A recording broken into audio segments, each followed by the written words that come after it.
Hello दोस्तों, I hope आप सब अच्छे होंगे, अपनी तैयारी अच्छे से कर रहे होंगे। साथियों, इस वीडियो में हम लोग आर ओ के लिए जो पूर्वावलोकन है प्रीवियस ईयर क्वेश्चंस उसे सॉल्व करेंगे। और आई होप यह वीडियो आप लोगों के लिए इंपॉर्टेंट है। और किसी कारणवश आपके 3-4 दिन वीडियो नहीं आए हैं, मेजर इशूज हो गए थे जिस वजह से आप लोगों के लिए वीडियो नहीं बना पाए। और आज से कोशिश ये किया जाएगा कि अब से जो आपके वीडियो जाते थे वो कंटिन्यू रहें। और इसके अंतर्गत अभी जो है एग्जाम के लिए ज़्यादा दिन जैसे कि आप लोगों को पता ही है कि नहीं बचे हैं, बाकी आप लोग प्रैक्टिस सेट वगैरह कर ही रहे हैं। इसके साथ साथ प्रीवियस ईयर से जहाँ से ठीक ठाक क्वेश्चंस रिपीट होते हैं और रिपीट अगर नहीं भी होते हैं तो भी उनसे रिलेटेड क्वेश्चंस बन जाते हैं, वो भी इंपॉर्टेंट है। ठीक है, तो अभी प्रीवियस ईयर क्वेश्चन पेपर जो है, प्रीवियस ईयर जो भी क्वेश्चन चाहे वो जीएस के हो या फिर हिंदी हो, उनको प्रॉपर अच्छे से कवर किया जाएगा। और इसके अंतर्गत जो 2023 जो आपका पेपर आर ओ का निरस्त हुआ था, उस वर्ष के भी क्वेश्चंस और उसके पहले के भी जो आर ओ में क्वेश्चंस बने हैं, पूछे गए हैं, वो सारे क्वेश्चंस को प्रॉपर कवर किया जाएगा। ठीक है, तो यह वीडियो आप लोगों के लिए इंपॉर्टेंट रहने वाला है। और देखिए, जो भी दिन है इनको अलग अलग वीडियो में, जैसे हिस्ट्री हो गया तो उसे एक अलग पार्ट में, ठीक है, ज्योग्राफी के लिए एक अलग वीडियो, और सामाजिक विकास हो गया, इकोनॉमी हो गया, उन सब के लिए अलग अलग वीडियो में इन सारे जो भी क्वेश्चंस पूछे गए हैं प्रीवियस ईयर में उनको कवर किया जाएगा। और यह आपके एग्जाम के पॉइंट ऑफ व्यू से इंपॉर्टेंट रहने वाला है, तो यह वीडियो आप लोग जरूर देखा करें। ठीक है, और इसकी जो सीरीज है इसको पूरा अच्छे से कवर किया जाएगा आपके एग्जाम के पहले। मेरे ख्याल से 8-10 वीडियो इसके बनेंगे जिसमें सारे प्रीवियस ईयर जो क्वेश्चन है वो खत्म हो जाएंगे। ठीक है, सारे कवर हो जाएंगे। तो यह वीडियो आप लोग देखिए, और बाकी ये वीडियो कैसा लगा कमेंट बॉक्स में बताइएगा। और चैनल पे अगर नए हैं तो सब्सक्राइब कर ले, बेल आइकन को प्रेस कर ले, जिससे वीडियो के नोटिफिकेशन आप लोगों को प्राप्त होते रहें। बाकी जो लोग पेड ग्रुप ज्वाइन करना चाहते हैं उससे रिलेटेड जो जानकारी है आपको डिस्क्रिप्शन बॉक्स में मिल जाएगा लिंक, वहाँ से जानकारी ले सकते हैं। ठीक है, बाकी इसमें जो है आप लोग इसे सॉल्व करिए और देखिए कितने क्वेश्चंस जो है आप लोगों को इसमें ऐसे लग रहे हैं जो हम लोग के लिए नए हैं। ठीक है, जैसे ये तो प्रीवियस ईयर ही है तो सारे क्वेश्चंस आप लोग ज़्यादातर लोग सॉल्व कर चुके होंगे, लेकिन फिर भी एक बार इसे देखिए और देखिए कितने का क्वेश्चंस ऐसे हैं जो आपको फैक्चुअल लग रहे हैं और ऐसा लग रहा है कि हाँ एक क्वेश्चन जो है एग्जाम में बन सकते हैं। तो चलिए इसी के साथ वीडियो की शुरुआत करते हैं। ईस्ट इंडिया कंपनी बंगाल के नवाब के समय मतलब जो स्थापित हुई थी, इसमें अगर हम बात करें, इसमें सूची फर्स्ट को सूची सेकंड से सुमित करना है। पुदुचेरी में कौन सी कंपनी थी? पुदुचेरी में फ्रेंच या जो फ्रांसीसी हैं उनके द्वारा अपनी कंपनी की स्थापना की गई थी। गोवा में फैक्ट्री की स्थापना पुर्तगालियों ने की थी। ठीक है, त्रावणकोर की बात करें, त्रावणकोर में डेनिश या डेन, और ये सद्रास जो है आपका डच। इसका सही आंसर हो जाएगा ऑप्शन ए। देखिए, पुदुचेरी में फ्रेंच कंपनी स्थापित की गई थी, गोवा में पुर्तगीज, त्रावणकोर में डेनिश और सद्रास में डच। निम्नलिखित में से कौन भारत आने वाला यात्री पुर्तगाल देश का नहीं था? दुआर्तो बारबोसा, डोमिंगो पास, पीटर मुंडी और फर्नाओ नुनीज। कौन था? वो था आपका पीटर मुंडी। ऑप्शन सी हो जाएगा। ठीक है, ऑप्शन सी इसका सही हो जाएगा।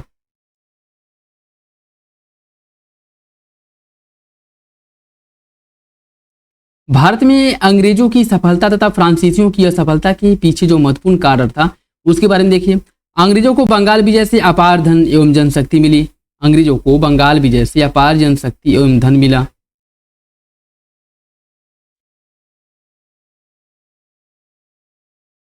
दूसरा देखिए, अंग्रेजों की बेहतरीन नौसेना थी। कौन सा विकल्प इसका सही है? दोनों विकल्प सही हैं।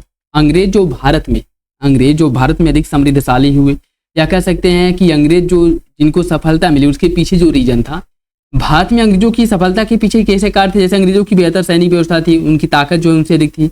बंगाल का नियंत्रण से अपार जनधन की हानि मतलब प्राप्ति हुई। कंपनी की विभिन्न इकाइयों में समन्वय था, योग्यता नेतृत्व शामिल थी। ठीक है, उसके साथ साथ एक प्राइवेट निजी कंपनी थी जिसके सैनिक जो है या फिर से जिसके ईस्ट इंडिया कंपनी जो थी कोई भी निर्णय लेने में बहुत जल्दी निर्णय लेती थी, जबकि अन्य जो कंपनियां थी, अन्य जो फैक्ट्रियां थी, मतलब अन्य जो आए थे, चाहे फ्रेंच से आए थे डेन या फिर वो क्या कहते हैं पुर्तगाल से, वहाँ की कंपनी क्या थी? या तो सरकारी थी या फिर अर्ध सरकारी थी। तो वहाँ की जो शासक हैं या फिर वो जो फैक्ट्री या वो जो कंपनी है वो निर्णय लेने में देरी करती थी, जिस कारण भी पिछड़ गए। ठीक है, भारतवर्ष में ब्रिटिश साम्राज्य का संस्थापक इसे माना जाता है? इसे माना जाता है रॉबर्ट क्लाइव को। ऑप्शन सी हो जाएगा। ठीक है, रॉबर्ट क्लाइव को। देखिए, ब्रिटिश साम्राज्य का जो वास्तविक या संस्थापक माना जाता है रॉबर्ट क्लाइव को माना जाता है। और इसी के समय में ही प्लासी का युद्ध 1757 में बंगाल के नवाब सिराजुद्दौला को पराजित करके पहली बार भारत में ब्रिटिश प्रभुसत्व की नींव रखी थी। ठीक है, सही आंसर इसका क्या हो जाएगा? Robert Clive. सबसे अधिक निर्णायक युद्ध कौन सा हुआ था? वो था आपका बक्सर का युद्ध, जो आपके 1764 में हुआ था। यह सबसे अधिक निर्णायक युद्ध था। ठीक है, क्योंकि प्लासी के युद्ध की बात करें तो उसमें जो है उसमें छल कपट के आधार पर अंग्रेजों ने विजय की थी, लेकिन बक्सर युद्ध में इन्होंने पूरी ईमानदारी के साथ लड़ा था। ठीक है, इसलिए जो आपका बक्सर का युद्ध है इसे माना जाता है, क्या माना जाता है, बक्सर के युद्ध को माना जाता है कि यह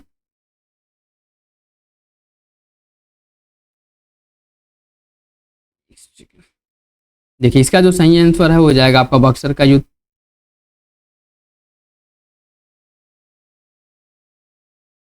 ठीक है,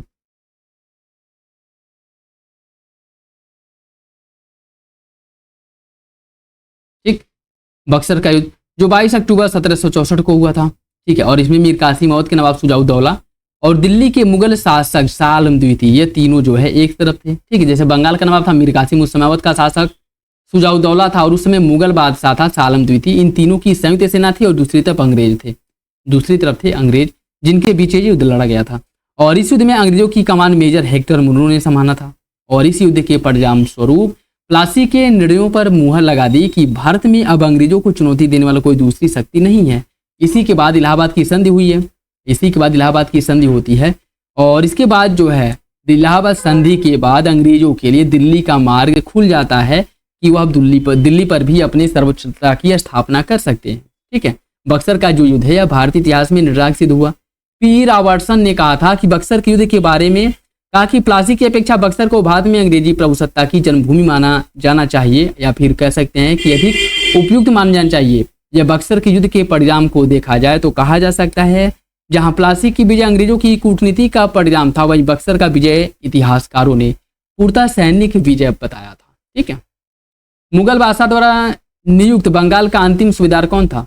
मुगल बादशाह द्वारा नियुक्त बंगाल का अंतिम सूबेदार मुर्शीद कुली खां, सरफराज खां, सुजाउद्दीन मुहम्मद खां या फिर अलीवर्दी खां? सही आंसर क्या है? इसका सही आंसर ये हो जाएगा मुर्शीद कुली खां था, ऑप्शन है। ठीक है, और फर्रुखसियर द्वारा 1717 में मुर्शीद कुली खां को बंगाल का गवर्नर अर्थात सूबेदार नियुक्त किया गया था। और मुर्शीद कुली खां की मृत्यु के बाद उसका दामाद जो सुजाउद्दीन था वह बंगाल का सूबेदार बना, जिसे तत्कालीन मुगल सम्राट मोहम्मद शाह रंगीला द्वारा मान्यता प्रदान किया गया था। तो अगर मुगल सम्राट द्वारा नियुक्त अंतिम गवर्नर की बात करें तो आपका मुर्शीद कुली खां हो जाएगा। ठीक है, प्लासी का युद्ध कब हुआ था? प्लासी का युद्ध 1757, इसका भी हो जाएगा। ठीक है, 1757 में हुआ था प्लासी का युद्ध। ईस्ट इंडिया कंपनी के बारे में देखिए, एक शासक ने ईस्ट इंडिया कंपनी को दीवानी दी थी, वो शासक कौन था? वो था शाह आलम द्वितीय। इसी के द्वारा ईस्ट इंडिया कंपनी को दीवानी दी गई थी। इलाहाबाद की जो संधि हुई थी अगस्त 1765 के अनुसार शाह आलम को अंग्रेजी संरक्षण में ले लिया गया और उसे इलाहाबाद में रखा गया। इलाहाबाद और कड़ा की जो क्षेत्र थे नवाब ने छोड़ दिए। शाह आलम द्वितीय जो था ये 12 अगस्त 1765 को अपने फरमान के द्वारा मुगल बादशाह शाह आलम द्वितीय ने कंपनी को बंगाल, बिहार और उड़ीसा की दीवानी दे दी थी। याद रखिएगा, बंगाल, बिहार और उड़ीसा की दीवानी अंग्रेजों को दे दिया गया था। और ऐसा इलाहाबाद की जो संधि हुई थी 1765 में इसी के द्वारा दिया गया था मुगल बादशाह शाह आलम द्वितीय द्वारा। ठीक है, इसमें देखिए इलाहाबाद की संधि, एक्सला सैंपेल की संधि, ला बुर्दनासो द्वारा मद्रास पर अधिकार और डुप्ले की पदच्युति, इन सभी को क्रम से लगाना है। ठीक है, इन सभी को क्रम से लगाना है। देखिए इसकी अगर हम बात करें, जो इलाहाबाद की संधि हुई थी कब हुई थी? इलाहाबाद की संधि अभी ऊपर हम लोग देखे हैं 1765 में इलाहाबाद की संधि होती है। एक्सला सैंपेल की संधि होती है कब? एक्सला सैंपेल की संधि होती है आपकी 1748 में। ठीक है, 1748 में। उसके बाद है आपका उसके बाद ला बुर्दनाओ द्वारा मद्रास पर अधिकार। ला बुर्दनाओ द्वारा मद्रास पर अधिकार। ला बुर्दनाओ द्वारा मद्रास पर जो अधिकार किया गया था ये किया गया था आपका 1746 में और डुप्ले को पदच्युति 1754 में। इसका जो सही आंसर है वो हो जाएगा आपका ऑप्शन बी, 4321 भी हो जाएगा। ठीक है, देखिए इलाहाबाद की संधि 1765, एक्सला सैंपेल या सैंपेल की संधि 1748, ला बुर्दनासो या ला बुर्दनीस द्वारा मद्रास पर अधिकार कर लिया गया था 1746 में और डुप्ले को पदच्युत किया गया था 1754 में। सही आंसर। सिख राजा के अंतिम राजा कौन थे? ये थे दलीप सिंह थे। ठीक है, और इन्हें 1843 से 1849 ईस्वी तक शासन किया था, जिसके बाद इसका जो विलय किया गया था डलहौजी के समय में। और इन्हें जो है इन्हें 5 लाख रुपए पेंशन दे करके कहाँ भेज दिया गया था? ब्रिटेन पढ़ने के लिए। ठीक है, 5 लाख रुपए, शायद 5 लाख रुपए, 5 लाख या 2 लाख रुपए भेजा गया था, 2 लाख रुपए। ठीक है, देखिए पंजाब के विलय के संबंध में देखिए कौन सा विकल्प गलत है। 29 मार्च 1849 को गवर्नर जनरल की ओर से घोषणा हुई कि पंजाब का राज्य समाप्त हो गया। महाराजा दलीप सिंह के सभी प्रदेश भारतीय ब्रिटिश साम्राज्य का हिस्सा बन गए। दलीप सिंह को 2,50,000 वार्षिक पेंशन दे करके भेज दिया, पेंशन दे दिया गया था। कौन सा विकल्प इसके बारे में गलत है? देखिए आपका जो 23 में हुआ था उसी के अंतर्गत 2023 में जो क्वेश्चन जो पेपर निरस्त हो गया RO का, उसी में क्वेश्चन आया था। ठीक है, इसमें पूछा क्या है कि कौन सा विकल्प गलत है, उसी हो जाएगा। ठीक है, देखिए हाँ, इन्हें जो है 5 लाख पाउंड लगभग 4 से 5 लाख रुपए वार्षिक पेंशन देकर के ब्रिटेन पढ़ने के लिए भेज दिया गया था। और जो पंजाब है उसका अंग्रेजी साम्राज्य में पूर्ण विलय कर लिया गया था डलहौजी के समय में। ठीक है, तृतीय आंग्ल मराठा युद्ध सर्जानसोर वेलेजली किस गवर्नर जनरल के समय में हुआ था, यह बताना है। यह हुआ था लॉर्ड हेस्टिंग्स के समय में। कब हुआ था? 1817 में हुआ था तृतीय आंग्ल मराठा युद्ध, हेस्टिंग के समय में। ठीक है, और इस समय जो है बाजीराव द्वितीय पेशवा थे। इन्होंने कोरेगांव और किर्की के युद्ध में हारने के बाद फरवरी 1818 में अंग्रेजों के समक्ष समर्पण कर दिया। और तृतीय आंग्ल मराठा युद्ध के समय गवर्नर जनरल जो है लॉर्ड हेस्टिंग्स था, ये भी याद रखिएगा। निम्नलिखित में से किस वर्ष प्रयागराज उत्तर प्रदेश के किले पर अंग्रेजों का अधिकार हुआ था? किस वर्ष हुआ था? देखिए, अवध के नवाब सादत अली खान द्वितीय ने 1798 ईस्वी में प्रयागराज इलाहाबाद के किले अंग्रेजों को सौंप दिया था। ठीक है, 1798 में। तो इस हिसाब से देखा है तो चारों विकल्प गलत हो जाएंगे। ठीक है, 1798। ठीक है, 1798। ब्रिटिश साम्राज्य में अवध का विलय हुआ था। ब्रिटिश साम्राज्य में अवध का विलय 1856 में कुप्रशासन का आरोप लगा करके किया गया था डलहौजी के समय। ठीक है, देखिए कुशासन का आरोप लगा कर किया गया था 1856 में। और डलहौजी ने अवध के विलय की योजना बहुत ही दक्षतापूर्वक बनाई और उसने अपने अधिकारियों को वहां के शासन की जांच करने के लिए भेजा, जिन्होंने कुशासन के विषय में एक विस्तृत विवरण प्रस्तुत किया। और यह जो विस्तृत विवरण है वो लंदन भेजा गया। और उसके बाद डलहौजी ने इस सिद्धांत पर, ठीक है, इसी के बाद जो निर्णय लिया कि वहाँ का जो प्रशासन है वो नहीं चलाया जा सकता, अतः उसका विलय कर लेना ही ज़्यादा उचित होगा। ठीक है,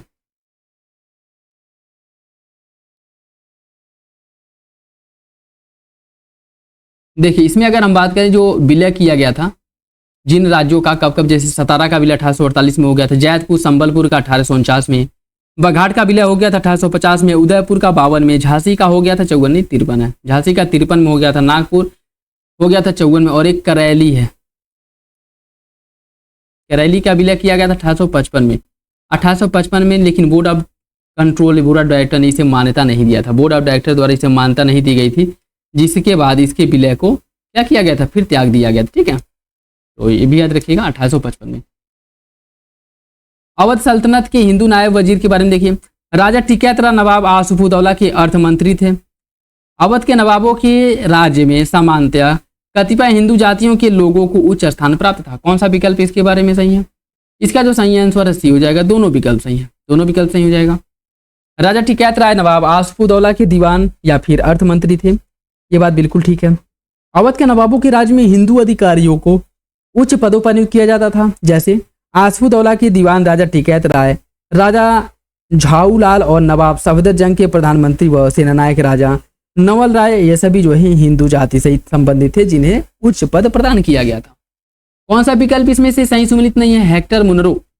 हेक्टर मुनरो के समय बक्सर का युद्ध हुआ था, हेस्टिंग्स के समय आंग्ल नेपाल युद्ध हुआ था, वेलेजली के समय चतुर्थ आंग्ल मैसूर युद्ध, और कार्नवालिस के समय तृतीय आंग्ल मराठा युद्ध। कौन सा विकल्प गलत है? डी हो जाएगा। ठीक है, डी गलत है।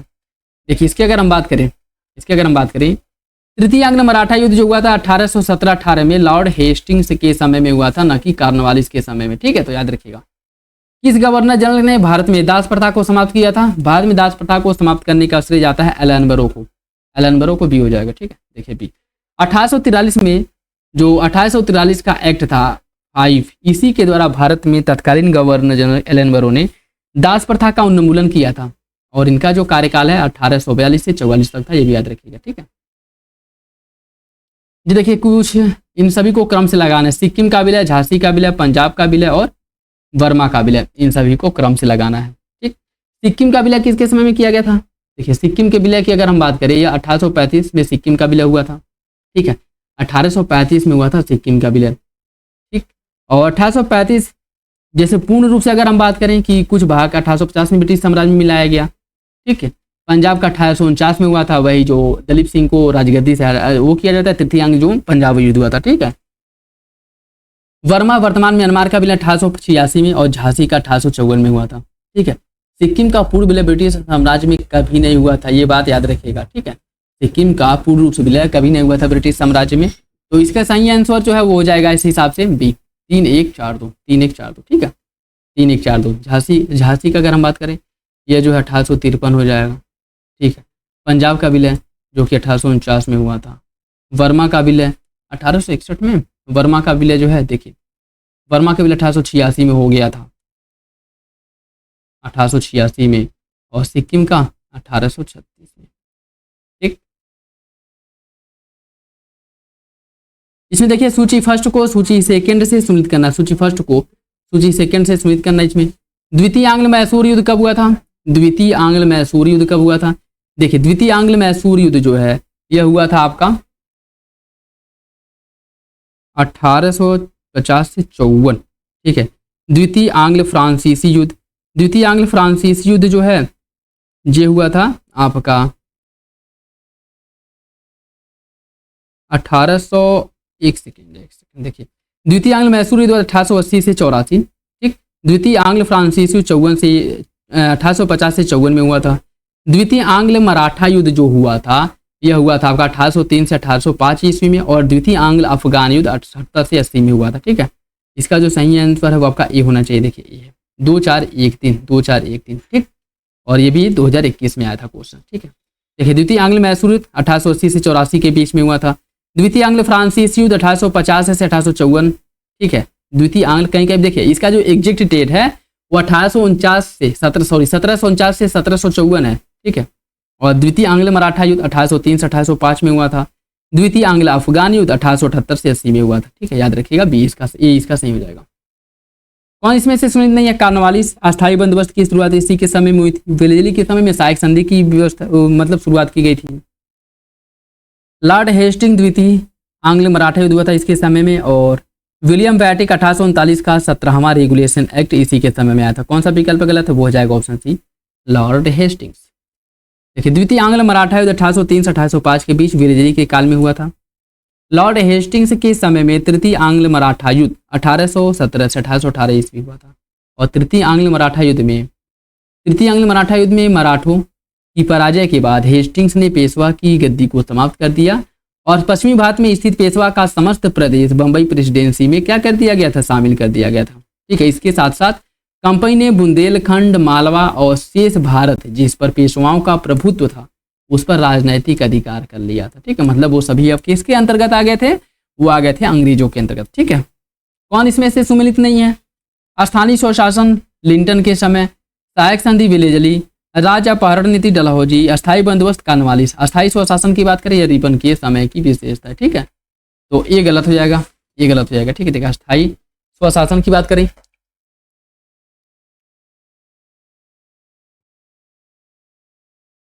रिपन के समय की विशेषता है, और 1882 ईस्वी में भारत में आधुनिक स्थानीय स्वशासन का प्रारंभ माना जाता है। कौन सा विकल्प इसमें से? देखिए घटनाओं पर विचार करना है। क्लाइव का पुनः भारत आगमन, इलाहाबाद की संधि, बक्सर का युद्ध, वॉरेन हेस्टिंग का भारत का गवर्नर बनना, इन सभी घटनाओं को क्रम से लगाना है, इन सभी घटनाओं को। देखिए इसे क्वेश्चंस को बाहर कर क्योंकि डेट गलत हो गया था। बक्सर 22 अक्टूबर 1764, क्लाइव का पुनः भारत आगमन हुआ था 1765 में, ठीक है, 1765 में। मतलब देखिए बक्सर का युद्ध जब हो रहा था उस समय भारत का जो गवर्नर है वो क्लाइव नहीं था, ठीक है, क्लाइव नहीं थे। लेकिन हाँ जो इलाहाबाद की संधि हुई थी वो क्लाइव के समय में ही हुई थी, याद रखिएगा। इलाहाबाद की संधि अगस्त 1765 में होती है। वॉरेन हेस्टिंग्स का बंगाल गवर्नर बनाया गया था 1772 में, बंगाल का गवर्नर बनाया गया था वॉरेन हेस्टिंग को 1772 में, ठीक है। और वॉरेन हेस्टिंग को भारत का गवर्नर बताया गया है जो कि गलत है। वह 1772 में बंगाल का गवर्नर बनता है, 1774 ईस्वी में बंगाल का गवर्नर जनरल बना, ठीक है। तो इसमें से कोई सा भी विकल्प उसमें सही नहीं था, ठीक है। ब्रिटिश भारत में सैन्य बल पर केंद्र कितना खर्च किया जाता था? देखिए ब्रिटिश भारत में सैन्य बल पर जो केंद्रीय राजस्व है इसके 40% जो है सेना पर खर्च किया जाता है, ठीक है, 40%, याद रखिएगा, इंपॉर्टेंट है। 18वीं शताब्दी के उत्तरार्ध में किसे प्रायः कंपनी बहादुर की शानो शौकत का स्थानीय प्रतिनिधि कहा गया था? दरोगा को कहा जाता, ठीक है। 1793 में कॉर्नवालिस ने जमींदारों को उनके पुलिस कर्तव्यों से अलग कर दिए, प्रत्येक 20 से 30 वर्ग मील के क्षेत्र में थाना स्थापित किया और दरोगा नामक पुलिस अधिकारी नियुक्त किया। दरोगा की नियुक्ति एक पर्यवेक्षक मजिस्ट्रेट द्वारा किया जाता था। किसान दरोगा को कंपनी बहादुर की शानो शौकत मानते थे। अंग्रेजों के विरुद्ध बनारस विद्रोह का नेतृत्व किसने किया था? अंग्रेजों के विरुद्ध बनारस विद्रोह का नेतृत्व किया गया था राजा चेत सिंह द्वारा। तो सी इसका सही हो जाएगा। ठीक है, और कब हुआ था ये जो विद्रोह है? 1781 में हुआ था, ये भी याद रखिए। ठीक है,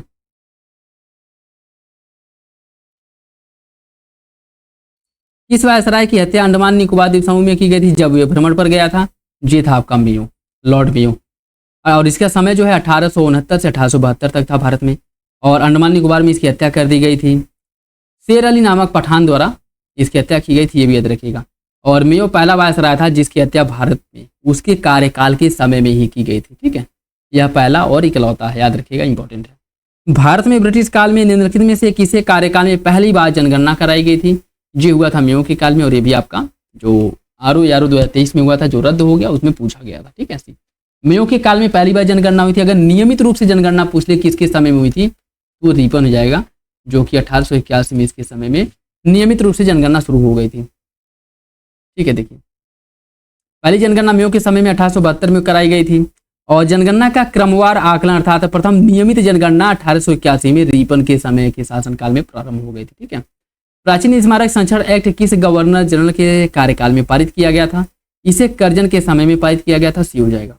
ठीक है, प्राचीन स्मारक संरक्षण अधिनियम 1904 में कर्जन के समय में भारत में पहली बार ऐतिहासिक इमारतों की सुरक्षा और मरम्मत करने पर ध्यान केंद्रित किया गया था, और इसके लिए 50,000 पाउंड की धनराशि का आवंटन भी किया गया था। ठीक है, तो याद रखिएगा, सही आंसर क्या हो जाएगा? सी। कर्जन के संदर्भ में देखिए कौन सा विकल्प सही है? अंग्रेजी साम्राज्य को ग्रेनाइट की चट्टान पर स्थापित करना, कलकत्ता निगम अधिनियम की घोषणा, कौन सा विकल्प जो है इसमें से सही है? कर्जन के बारे में यह बताना है। देखिए इसका सही आंसर हो जाएगा ए, दोनों विकल्प सही है, और ये भी आपका 2023 में आया था। ठीक है, देखिए कलकत्ता नगर निगम का स्थापना 1899 में। ठीक है, कलकत्ता की घोषणा, कलकत्ता नगर निगम अधिनियम 1899 की घोषणा कर्जन के समय में ही की गई थी।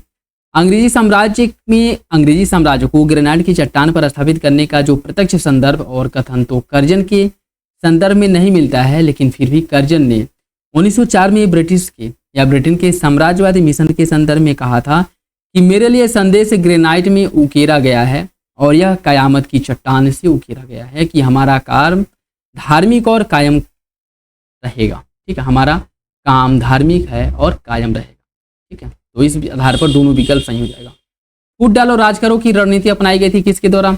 इसकी अगर हम बात करें तो इसका दो ऑप्शन माना गया था, कर्जन और मिंटो। फूट डालो राज करो की नीति। ठीक है, फूट डालो राज करो की नीति की बात करें तो यह रणनीति कर्जन और मिंटो दोनों की द्वारा अपनाई गई थी, और इस नीति के तहत मिंटो ने प्रथम निर्वाचन प्रणाली को प्रोत्साहित किया, और कर्जन के शासनकाल में ब्रिटिश सरकार, इसके समय में ब्रिटिश सरकार ने स्पष्ट रूप से मुस्लिम समर्थक और हिंदू विरोधी नीति को अपनाया था। लेकिन इसमें जो उत्तर माना गया है लोक सेवा आयोग द्वारा वो बी माना गया था। बी में कौन ऑप्शन है? बी में है आपका मिंटो के समय ही। ठीक है, जो 1909 का फूट डालो राज करो की नीति, जो अलग से निर्वाचन की व्यवस्था की जाती है। ठीक है,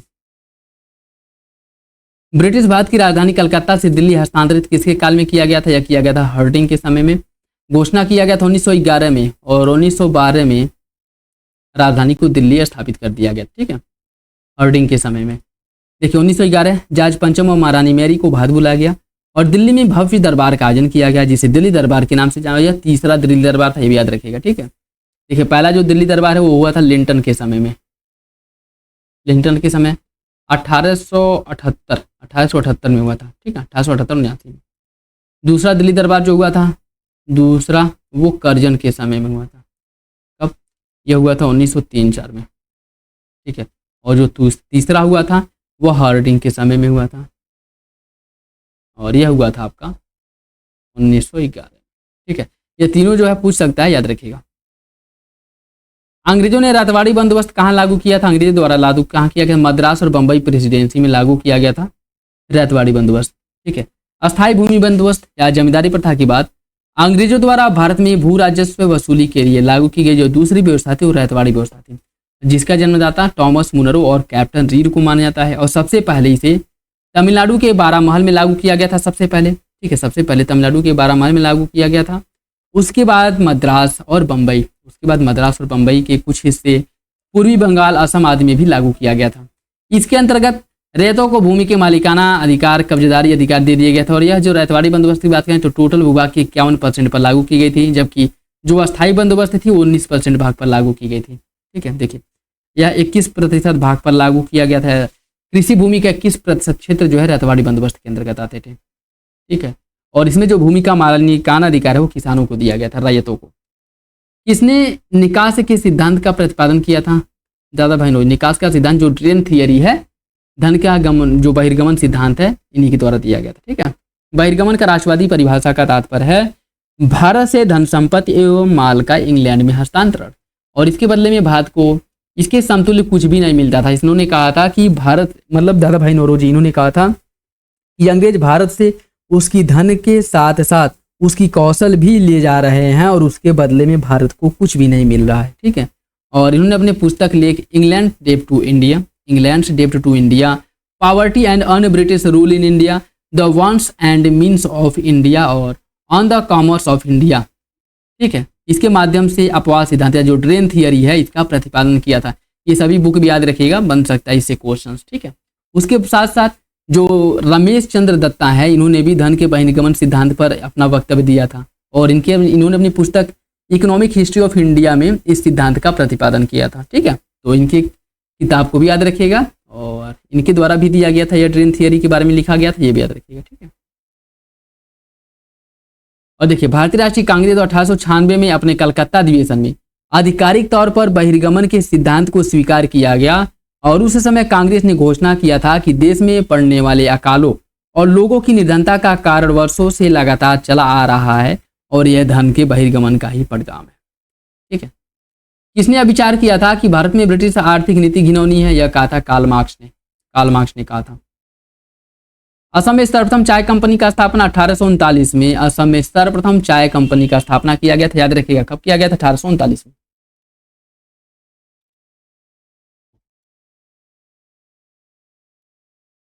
1839 में। और ये जो कंपनी है 5 लाख रुपए की पूंजी के साथ इंग्लैंड में स्थापित की गई थी, और नजीरा हो गया असम में इस कंपनी की मुख्यालय था। ठीक है, द असम कंपनी भारत की सबसे पुरानी व्यावसायिक चाय कंपनी है, जो वर्तमान में भी कार्यरत है। यह इंपॉर्टेंट है, याद रखिएगा। 1839 में स्थापित हुआ था, और यह वर्तमान समय में भी कार्यरत है, वर्तमान समय में भी। ठीक है, निम्नलिखित में से कौन भारत का एकमात्र यहूदी वायसराय था? वो था आपका रीडिंग।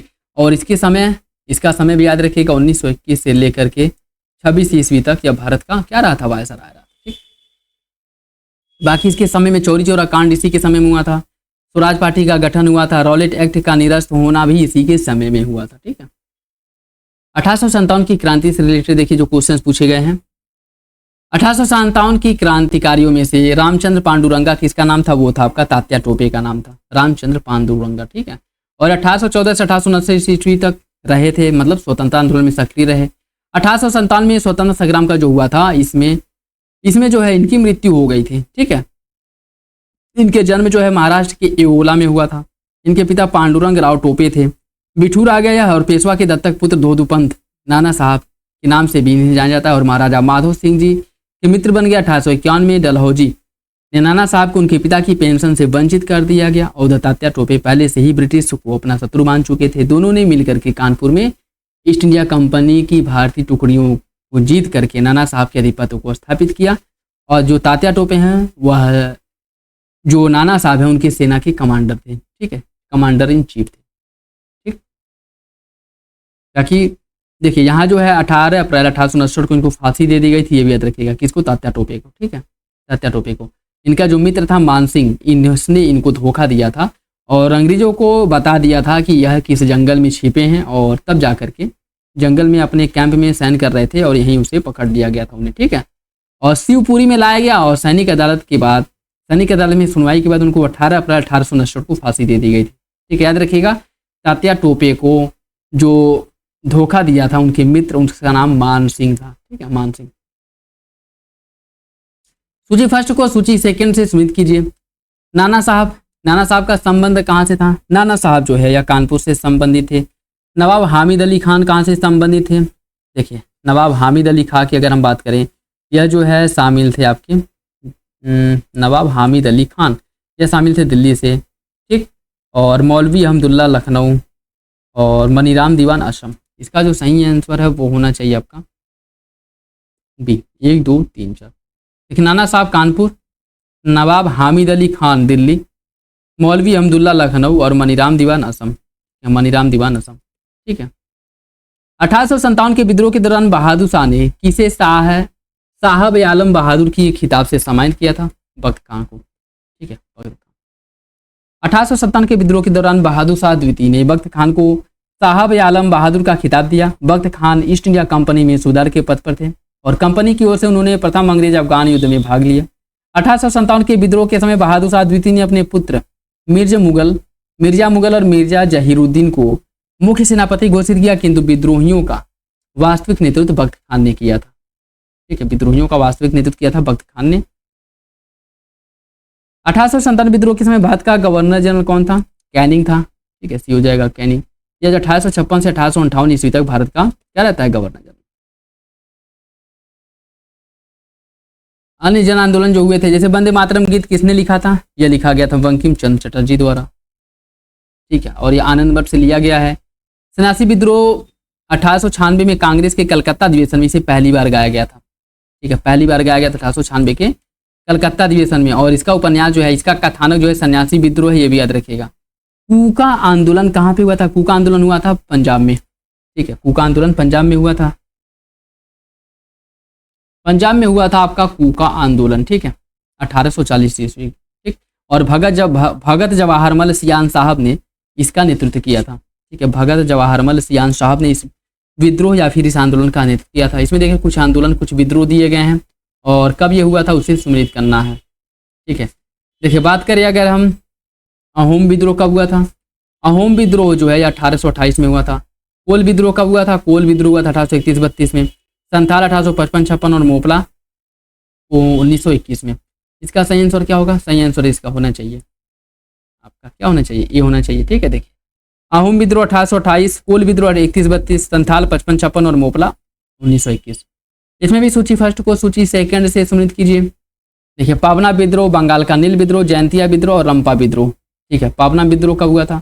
पावना विद्रोह जो है यह हुआ था आपका 1873-76 में हुआ था पावना विद्रोह, ठीक है। रंपा कुरप्पा ये 1800 हुआ था आपका 60-63 में हुआ था। नील विद्रोह 59-60, जयंतिया 1879-80। देखिए इसका जो सही आंसर है वो हो जाएगा आपका, देखिए रंपा विद्रोह 1879-80 में हुआ था। पावना विद्रोह 1873-76 में पावना विद्रोह हुआ था। नील विद्रोह 1859-60 में हुआ था। जयंतिया विद्रोह 60-63 में हुआ था, ठीक है। 60-63 में इसका जो सही आंसर है वो हो जाएगा आपका ऑप्शन बी, 2-4-1-3, ठीक है। देखिए रंपा कुरप्पा ये 1879-80 में हुआ था, ठीक है। पावना विद्रोह 73-76 में। बंगाल का नील विद्रोह ये हुआ था आपका 59-60 में और जयंतिया विद्रोह 60-63 में, ठीक है। बी हो जाएगा। इसमें भी सूची फर्स्ट को सूची सेकंड से सम्मिलित कीजिए। तेभागा आंदोलन, मोपला, पावना किसान आंदोलन और बंगाल का नील विद्रोह, ठीक है। देखिए तेभागा आंदोलन 1946-47 में हुआ था तेभागा आंदोलन। मोपला विद्रोह 1921 में हुआ था। पावना किसान विद्रोह हुआ था 1879 और 80 में और बंगाल का नील विद्रोह 59-60 में हुआ था। इसका जो सही आंसर है वो हो जाएगा, देखिए तेभागा आंदोलन 46-47, मोपला 1921, पावना विद्रोह 1873-76 और बंगाल का नील विद्रोह 59-60 में हुआ था, ठीक है। क्योंकि इसमें देखिए पावना में ऊपर क्या दिया है? पावना हुआ था कब? 1873-76 में और ऊपर दिया क्या है? 79-80। इसलिए जो है ये थोड़ा गलत है, लेकिन फिर भी इसका डी सही आंसर था, ठीक है। उत्तर प्रदेश आयोग द्वारा ऑप्शन डी को सही माना गया था। आधुनिक भारत में शिक्षा का विकास जो हुआ था उससे रिलेटेड जो क्वेश्चन पूछे गए हैं। किसने कालिदास की प्रसिद्ध रचना शाकुंतलम का पहली बार अंग्रेजी में अनुवाद किया था? यह किया गया था सर विलियम जोन्स द्वारा। अभिज्ञान शाकुंतलम का अंग्रेजी में अनुवाद किया था, ठीक है। किसने किया था? सर विलियम जोन्स ने, याद रखिएगा, ठीक है। और इसमें अगर हम बात करें विलियम जोन्स जो वारेन हेस्टिंग के समय कलकत्ता स्थित सर्वोच्च न्यायालय के न्यायाधीश नियुक्त हुए और इनकी प्रेरणा से ही 1784 में एशियाटिक सोसाइटी ऑफ बंगाल, जिसे पहले एशियाटिक सोसाइटी ऑफ बंगाल के नाम से जाना जाता था, एशियाटिक सोसाइटीज़ की स्थापना की गई थी। इसके सभापति नियुक्त किया गया था इनको और इनकी संस्था ने एशियाटिक रिसर्चेज नामक पत्रिका का प्रकाशन किया, जिसके माध्यम से भारत के अतीत को प्रकाश में लाने का कार्य किया जाता था। और इसी क्रम में 89 में कालिदास द्वारा रचित अभिज्ञान शाकुंतलम का अंग्रेजी में अनुवाद किया गया था। ठीक है, याद रखिएगा कब इसका अनुवाद किया गया था, 1789 में। यह इंपॉर्टेंट है, बन सकता है। और किसके द्वारा किया गया था, किसके समय में किया गया था, याद रखिएगा। ठीक है, क्योंकि क्वेश्चंस कहीं से भी बन सकते हैं। किसके सतत प्रयत्नों से बंबई में प्रथम महिला विश्वविद्यालय का स्थापना की गई थी, डी.के. कर्वे के प्रयत्नों से किया गया था। ठीक है, मुंबई में पहली महिला विश्वविद्यालय की स्थापना किया गया था। ठीक है, और कब किया गया था, यह जो है 1916 में हुआ था। ठीक है, 1916 में हुआ था। उसके साथ साथ इन्होंने विधवाओं के उत्थान के लिए विधवा विवाह प्रतिबंध निवारक मंडली की भी स्थापना की थी। 1896 ईस्वी में इन्होंने पूना में विधवा गृह की स्थापना की थी। उसके साथ साथ स्वयं एक ब्राह्मणी विधवा से विवाह किया था और 1958 में इन्हें भारत रत्न से सम्मानित किया गया था। याद रखिएगा, 1958 में इन्हें भारत रत्न दिया गया था। दक्कन एजुकेशन सोसाइटी की स्थापना किसने की थी, बाल गंगाधर तिलक द्वारा किया गया था 1880 में, दक्कन एजुकेशन सोसाइटी। उसके साथ साथ इसे मूलतः न्यू इंग्लिश स्कूल के नाम से प्रारंभ किया गया था पुणे में। 1884 में इसे डेक्कन एजुकेशन सोसाइटी में औपचारिक रूप से इसका क्या कर दिया गया था, गठन कर दिया गया। ठीक है, और इसके संस्थापकों में शामिल कौन कौन थे, वी.के. चिपलूणकर, बाल गंगाधर तिलक, एम.वी. नामजोशी और गोपाल गणेश आगरकर। इन लोगों के द्वारा मिलकर के दक्कन एजुकेशन सोसाइटी या कह सकते हैं कि न्यू इंग्लिश स्कूल की स्थापना की गई थी, जो 1884 में डेक्कन एजुकेशन सोसाइटी के नाम से इसका गठन किया जाता था। ठीक है, 1817 में डेविड हेयर द्वारा प्रसिद्ध हिंदू कॉलेज की स्थापना कहाँ की गई थी, कोलकाता में की गई थी हिंदू कॉलेज की स्थापना। ठीक है, 1817 में डेविड हेयर ने किया था। 1817 हिंदू कॉलेज की स्थापना कोलकाता में। फोर्ट विलियम कॉलेज के बारे में देखिए, इसका स्थापना 10 जून 1800 ईस्वी को कोलकाता के फोर्ट विलियम कॉम्प्लेक्स में हुआ। इसकी स्थापना का मुख्य उद्देश्य था ब्रिटिश अधिकारियों को भारतीय भाषाओं की शिक्षा देना। कौन सा विकल्प सही है, इसका हो जाएगा आपका ऑप्शन बी। दूसरा सही, पहला गलत है। पहला गलत क्यों है, क्योंकि इसका जो स्थापना किया गया था 10 जून नहीं, 10 जुलाई 1800 ईस्वी को किया गया। ठीक है, 10 जुलाई 1800 ईस्वी को फोर्ट विलियम कॉलेज में किया गया। ठीक है, तो दूसरा सही हो जाएगा, पहला गलत है। मोहम्मदन एग्लो ओरिएंटल कॉलेज अलीगढ़ का स्थापना कब किया गया था, कि 1875 में, और सर सैयद अहमद खान द्वारा इसका स्थापना किया गया था। ठीक है, 1875 ईस्वी में अलीगढ़ में मदरसातुल उलूम के नाम से किया गया था। 1877 में इसका नाम बदल करके मोहम्मदन एग्लो ओरिएंटल कॉलेज कर दिया गया और 1920 में इसका नाम बदल करके अलीगढ़ मुस्लिम विश्वविद्यालय कर दिया गया था। ठीक है, याद रखिएगा। इसके साथ साथ मदरसातुल उलूम 1970 में इसका नामकरण मोहम्मदन एग्लो ओरिएंटल कॉलेज में किया गया था। ठीक है, स्थापना 1875 में मोहम्मदन एग्लो ओरिएंटल कॉलेज के नाम से की गई थी। ठीक है, देखिए आधुनिक भारत में प्रेस से रिलेटेड जो क्वेश्चन आए हैं अब तक, भारत में प्रकाशित पहला समाचार पत्र कौन था, यह था द बंगाल गजट। यह भारत में प्रकाशित पहला समाचार पत्र था। ठीक है, जेम्स अगस्टस हिक्की द्वारा इसका प्रकाशन किया गया था और यह 1780 में किया गया था। ठीक है, 1780 में। ठीक, देखिए जेम्स अगस्टस हिक्की द्वारा बंगाल गजट के नाम से इसका प्रकाशन किया गया था। ठीक, सूची फर्स्ट को सूची सेकंड से सम्मिलित करना है, सूची फर्स्ट को सूची सेकंड से। इसमें अगर हम बात करें भारत मित्र समाचार पत्र जो है यह हिंदी भाषा का समाचार पत्र है। राष्ट्रमत यह है मराठी भाषा का। प्रजामित्र किस भाषा का है, प्रजामित्र की अगर हम बात करें इसका प्रकाशन गुजराती में और नायक का बंगाली में किया गया था। सही आंसर हो जाएगा। ठीक है, ऑप्शन सी। देखिए भारत मित्र का प्रकाशन हिंदी में, राष्ट्रमत का मराठी में, प्रजामित्र का गुजराती में, नायक का बंगाली में। इसमें भी सूची फर्स्ट को सूची सेकंड से समाचार पत्र और प्रकाशक बंगाली, बंगवासी, वंदे मातरम और अमृत बाजार पत्रिका। ठीक है, देखिए बंगाली का प्रकाशन किसने किया था, बंगाली का प्रकाशन सुरेंद्र नाथ बनर्जी द्वारा किया गया था। बंगवासी का प्रकाशन किसने किया था, बंगवासी का प्रकाशन किया गया था किसके द्वारा, इसका प्रकाशन किया गया था आपका शायद मोतीलाल घोष द्वारा। वंदे मातरम का अरविंद घोष और अमृत बाजार पत्रिका जोगेंद्र नाथ बोस।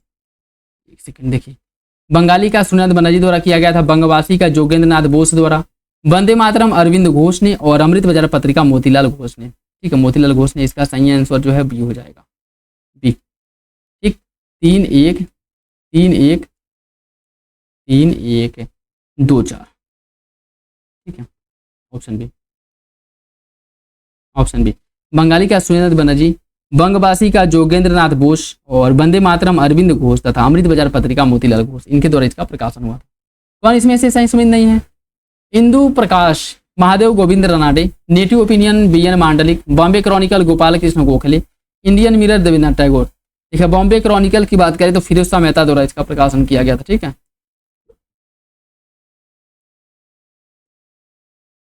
फिरोज शाह मेहता द्वारा, सी गलत हो जाएगा, फिरोज शाह मेहता। और इसका प्रकाशन शायद 1886 में किया गया था, 1886 में। ठीक है, कमेंट बॉक्स में बताइएगा कि इसका प्रकाशन कब हुआ था। हरिजन के प्रारंभकर्ता कौन थे? महात्मा गांधी द्वारा हरिजन समाचार पत्र का प्रकाशन किया गया था। ठीक है, हरिजन बंधु गुजराती में और हरिजन सेवक को हिंदी में इन्होंने प्रारंभ किया था। ठीक है, और हरिजन की बात करें, हरिजन नामक जो समाचार पत्र था इसका प्रकाशन इनके द्वारा अंग्रेजी में किया गया था। ठीक है, और इसके पैरेलल हरिजन बंधु का गुजराती में और हरिजन सेवक का हिंदी में किया था। निम्नलिखित में से कौन सा एक जनरल अबुल कलाम आजाद द्वारा प्रकाशित किया गया था? वो था आपका अल हिलाल, ऑप्शन ए हो जाएगा। ठीक है, अल हिलाल। और 1912 ईस्वी में इसका प्रकाशन इन्होंने किया था। यह एक साप्ताहिक जर्नल था, ये भी याद रखिएगा। कौन इसमें से गलत है? स्वाधीनता संग्राम के बारे में कौन से जो समाचार पत्र हैं उसके बारे में कौन सा गलत है? मौलाना अबुल कलाम आजाद इन्होंने अल हिलाल का प्रकाशन किया था। लोकमान्य तिलक ने केसरी का, जवाहरलाल नेहरू ने नेशनल हेराल्ड का, और द पायनियर का महात्मा गांधी ने। कौन सा गलत है? इसका सही आंसर हो जाएगा डी, द पायनियर का जॉर्ज एलन ने किया था। जॉर्ज एलन ने 1865 इलाहाबाद से। ठीक है, महात्मा गांधी द्वारा जो प्रकाशित किया गया था इंडियन ओपिनियन हो गया, हरिजन हो गया, यंग इंडिया, नवजीवन, इनका प्रकाशन महात्मा गांधी ने किया था। जबकि द पायनियर का प्रकाशन जॉर्ज एलन द्वारा किया गया था 1865 इलाहाबाद से। इसमें भी सूची फर्स्ट को सूची सेकंड से शुरू कीजिए कुछ समाचार पत्र। और समाचार दर्पण, दर्पण नामक समाचार पत्र का प्रकाशन किसके द्वारा किया गया था? देखिए जो दर्पण है जेसी मार्समैन ने इसका प्रकाशन किया था। मिरातुल अखबार का प्रकाशन किया गया था राजा राम मोहन राय द्वारा। केसरी का बाल गंगाधर तिलक, यंग इंडिया महात्मा गांधी। सही आंसर डी हो जाएगा। ठीक है, ऑप्शन डी हो जाएगा। मिरातुल अखबार या समाचार दर्पण जेसी मार्समैन, मिरातुल अखबार राजा राम मोहन राय, केसरी बाल गंगाधर तिलक और यंग इंडिया महात्मा गांधी। कौन सा विकल्प इसमें सही? नवजीवन महात्मा गांधी, स्वराज टी प्रकाशम, प्रभात एनसी केलेकर, कौमी आवाज अबुल कलाम आजाद। ऑप्शन डी, कौमी आवाज यह उर्दू अखबार था जिसका प्रकाशन 1945 में जवाहरलाल नेहरू और रफ़ी अहमद किदवई ने लखनऊ से किया था। ठीक है, इंपॉर्टेंट याद रखिएगा। कॉमनवेल्थ पत्रिका किससे जुड़ा है? या एनी बेसेंट से जुड़ा है। ठीक, ऑप्शन बी हो जाएगा। नेक्स्ट देखिए सामाजिक धर्मी सुधार आंदोलन से रिलेटेड क्वेश्चन। किसको भारतीय पुनर्जागरण का पिता कहा जाता है? ऑप्शन ए राजा राम मोहन राय को कहा जाता है। ठीक है, नव प्रभात का तारा, इन्हें भारतीय पुनर्जागरण का पिता हो गया। भारतीय राष्ट्रवाद का पैगंबर, अतीत और भविष्य के मध्य सेतु, भारतीय राष्ट्रवाद का जनक, आधुनिक भारत का पिता, प्रथम आधुनिक पुरुष, युग पुरुष, ये सभी जो है निक नेम या फिर सभी ये जो संबोधित जो किया जाता है राजा राम मोहन राय को। ठीक है, ऑप्शन नहीं हो जाएगा, याद रखिएगा। ब्रह्म समाज के संस्थापक कौन थे? ब्रह्म समाज की स्थापना राजा राम मोहन राय द्वारा की गई थी। ठीक है, राजा राम मोहन राय द्वारा। ठीक, देखिए ब्रह्म समाज 1828 इन्होंने किया था। राजा राम मोहन राय ने 1830 में लिखे गए प्रन्यासकरण पत्र में उन्होंने बताया था कि इस समाज का उद्देश्य शाश्वत सर्वाधार अति अपरिवर्त्य ईश्वर की पूजा करना है जो कि सारे विश्व का कर्ता और रक्षक है। राजा राम मोहन राय के उपदेशों का तात्पर्य था कि सभी धर्मों में आपसी एकता और सामंजस्य स्थापित किया जा सके। ईश्वरवादी आंदोलन के रूप में इसे आगे बढ़ाने का श्रेय महर्षि रवींद्रनाथ टैगोर इन्हें जाता है। 1817 से 1905 ईस्वी, और वह इस आंदोलन में 1843 में शामिल हुए और उन्हें ब्रह्म धर्मावलंबियों जैसे मूर्ति पूजा, तीर्थयात्रा, कर्मकांड और जो प्रायश्चित है इत्यादि से रोका गया था। ठीक है, देवेंद्रनाथ टैगोर ने केशव चंद्र सेन को ब्रह्म समाज का आचार्य नियुक्त किया था। केशव चंद्र सेन की वाक पटुता और उदारवादिता विचारों ने इस आंदोलन को और भी लोकप्रिय बना दिया था। ठीक है, और इसी के साथ शीघ्र इसकी जो शाखाएं हैं बंगाल, उत्तर प्रदेश और मद्रास में भी खोल दी गई थी, ये भी याद रखिएगा। संवाद कौमुदी एक बंगाली साप्ताहिक, संवाद कौमुदी एक बंगाली साप्ताहिक के संपादक राजा राम मोहन राय थे, ये बात बिल्कुल ठीक है। विधवा जलाने की प्रथा की निंदा करते हुए उनके लेख इसमें प्रकाशित हुए थे, ये बात भी सही है, लेकिन इसके ए और आर दोनों सही, लेकिन आर की व्याख्या शायद नहीं करता है। ठीक है, देखिए बी, पहला गलत है दूसरा सही है, पहला गलत है दूसरा सही। 1921 में राजा राम मोहन राय ने संवाद कौमुदी नामक बंगाली साप्ताहिक, इसमें क्या दिया है? राजा राम संवाद कौमुदी एक बंगाली साप्ताहिक संपादक राजा राम मोहन राय थे। राजा राम मोहन राय संवाद कौमुदी नामक बंगाली साप्ताहिक समाचार पत्र था, यह समाचार पत्र था। इस अखबार के क्रेडिट में राजा राम मोहन राय का नाम नहीं था। ठीक है, राजा राम मोहन राय का नाम नहीं था। इसके बजाय अखबार को आधिकारिक तौर पर भवानी चरण बंदोपाध्याय और अन्य के द्वारा संपादित किया जाता था। और ये भी आपका 2023 में आप पूछा हुआ क्वेश्चन है, ठीक है। बाकी सती प्रथा का इसमें विरोध किया गया था, ये बात बिल्कुल ठीक है। भारतीय ब्रह्म समाज के संस्थापक कौन थे? केशव चंद्र सेन भारतीय ब्रह्म समाज के संस्थापक थे, जिनके द्वारा 1865 में भारतीय ब्रह्म समाज की स्थापना किया गया था, ठीक है, 1865 में।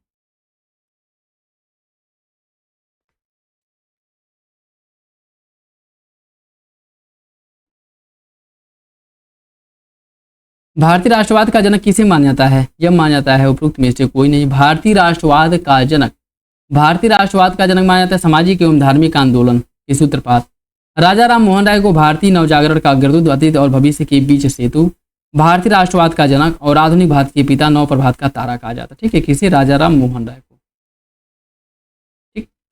कौन भारत का मार्टिन लूथर कहलाता है? भारत का मार्टिन लूथर किसे कहा जाता है? यह कहा जाता है दयानंद सरस्वती को भारत का मार्टिन लूथर कहा जाता है, ठीक है। और इनके द्वारा जो है वेदों की लौटों का नारा दिया गया था। झूठों और धर्मों का जो झूठे धर्म है इनका खंडन किया गया, और इसका खंडन के लिए इन्होंने पाखंड खंडनी पताका लहराया। और स्वामी दयानंद सरस्वती ने वेदों को भारत के आधार स्तंभ के रूप में देखा, और उनका विश्वास था कि हिंदू धर्म और वेद जिस पर भारत का पुरातन समाज टिका था शाश्वत, अपरिवर्तनीय, धर्मातीत और दैवीय है। और इसीलिए उन्होंने वेदों के लौटों का नारा दिया, और इन्होंने कहा था कि समस्त ज्ञान वेदों में ही क्या है? वेदों में ही समाहित, या वेदों से ही समस्त ज्ञान प्राप्त होता है। और उन्होंने पुराणों जैसे परवर्ती हिंदू धर्म ग्रंथों की प्रामाणिकता को अस्वीकार कर दिया। उनके विचार से यह पुराण हिंदू धर्म में मूर्ति पूजा जैसी कुरीतियों और अंधविश्वासों के लिए उत्तरदायी था। इनका मानना था कि सरस्वती ऐसे पहले हिंदू सुधारक थे, दयानंद सरस्वती जो है ऐसे पहले हिंदू सुधारक थे जिन्होंने बचाव के स्थान पर प्रहार की नीति अपनाई थी, ठीक है। इन्होंने विश्व हिंदू की रक्षा करते हुए ईसाइयों तथा मुसलमान आलोचकों के प्रहार के विरुद्ध उन्हें उनके ही दोषों के आधार पर चुनौती दी, और दयानंद को उनके धार्मिक सुधार प्रयासों के कारण भारत का मार्टिन लूथर कहा जाता है, ठीक है। भारत का मार्टिन लूथर कहा जाता है। सही आंसर जो है दयानंद सरस्वती हो जाएगा। सत्यार्थ प्रकाश की रचना किसने की थी? सत्यार्थ प्रकाश की रचना की गई थी स्वामी दयानंद सरस्वती द्वारा, ठीक है। बाकी इनका जन्म 1824 में इनका जन्म हुआ था। मूल नाम जो है मूलशंकर था, ठीक है। मोरबी वाले काठियावाड़ क्षेत्र में हुआ था, ब्राह्मण परिवार में। 1860 में मथुरा में स्वामी वीरजानंद से वेदों की शुद्ध शिक्षा लेने के लिए चले गए थे। 1875 में उन्होंने आर्य समाज की स्थापना की मुंबई में, ठीक है। सत्यार्थ प्रकाश का भी पुस्तक जो उनके सत्यार्थ प्रकाश है, इसका भी प्रकाशन इनके द्वारा किया गया था। उसके साथ साथ ऋग्वेद दादी भाष्य भूमिका, अद्वैत मंत्र खंडन, पंचमहायज्ञ विधि, वेद विरुद्धम खंडनम आदि प्रमुख जो इनकी कृतियां हैं इसकी भी जानकारी हमें मिलती है, ठीक है। सत्यार्थ प्रकाश, आर्य समाज, ठीक है। देखिए इसमें जो है इन सभी को कालक्रम से लगाना है, इन सभी को कालक्रम से। तुलसीदास, राजा राम मोहन राय, स्वामी विवेकानंद, दयानंद सरस्वती, सही आंसर भी हो जाएगा। देखिए तुलसीदास की बात करें, इनका संबंध 16वीं 17वीं शताब्दी से है। राजा राम मोहन राय 1772 से 1833 तक सक्रिय रहे। दयानंद सरस्वती 1824 से 1883 ईस्वी तक, और विवेकानंद 1863 से 1902 ईस्वी तक, ठीक है। सही आंसर भी हो जाएगा। निम्नलिखित में से किसने महाराष्ट्र में प्रार्थना समाज की स्थापना की थी? आत्माराम पांडुरंग द्वारा महाराष्ट्र में प्रार्थना समाज का स्थापना किया गया, ठीक है। आत्माराम पांडुरंग द्वारा कब किया गया था? 1867 में, ये भी याद रखिएगा। ज्योतिबा फुले द्वारा किस संगठन का स्थापना किया गया था? इन्होंने सत्यशोधक समाज का स्थापना किए थे, ऑप्शन सी, ठीक है। सत्यशोधक समाज का स्थापना ज्योतिबा फुले द्वारा किया गया था, ये भी याद रखिएगा। देखिए 1873 में सत्यशोधक समाज की स्थापना ज्योतिबा फुले ने की। इनका जन्म 1827 से एक माली के घर में हुआ था। इन्होंने शक्तिशाली गैर ब्राह्मण आंदोलन का संचालन किया। इन्होंने अपनी पुस्तक गुलामगिरी और अपने संगठन सत्यशोधक समाज के द्वारा पाखंडी ब्राह्मणों और उनके अवसरवादी धर्म ग्रंथों से निम्न जातियों की रक्षा का क्या किया था? आवश्यकता पर बल दिया था, ठीक। भारत में थियोसॉफिकल सोसाइटी की सफलता मुख्य रूप से किसकी वजह से हुई थी? एनी बेसेंट की वजह से, ठीक है। ये हो जाएगा, ये इसका सही हो जाएगा।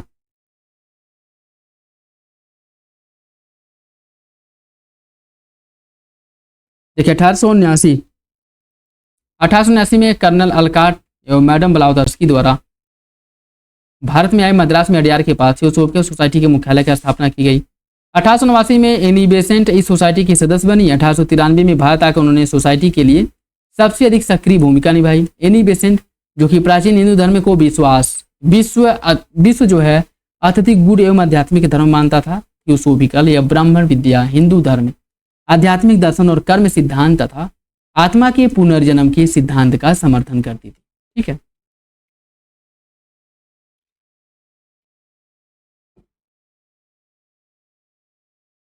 इन्होंने भारतीय लोगों को इससे जोड़ सका और सोसाइटी की सफलता का मुख्य कारण यही था। ठीक है, मतलब कह सकते हैं कि भारतीय धर्म जो था इनकी अच्छाइयों को लोगों के सामने लाना, लोगों के से उजागर करना और इसे जो है अपनाने के लिए प्रेरित किया। ठीक है, शारदा नियम के अंतर्गत लड़कियों और लड़कों के विवाह की जो आयु थी वो 14 और 18 थी। ठीक है, 14 और 18। निम्नलिखित विवरण पर विचार कीजिए। 1853 में जन्मे यह पश्चिमी भारत के पारसी थे।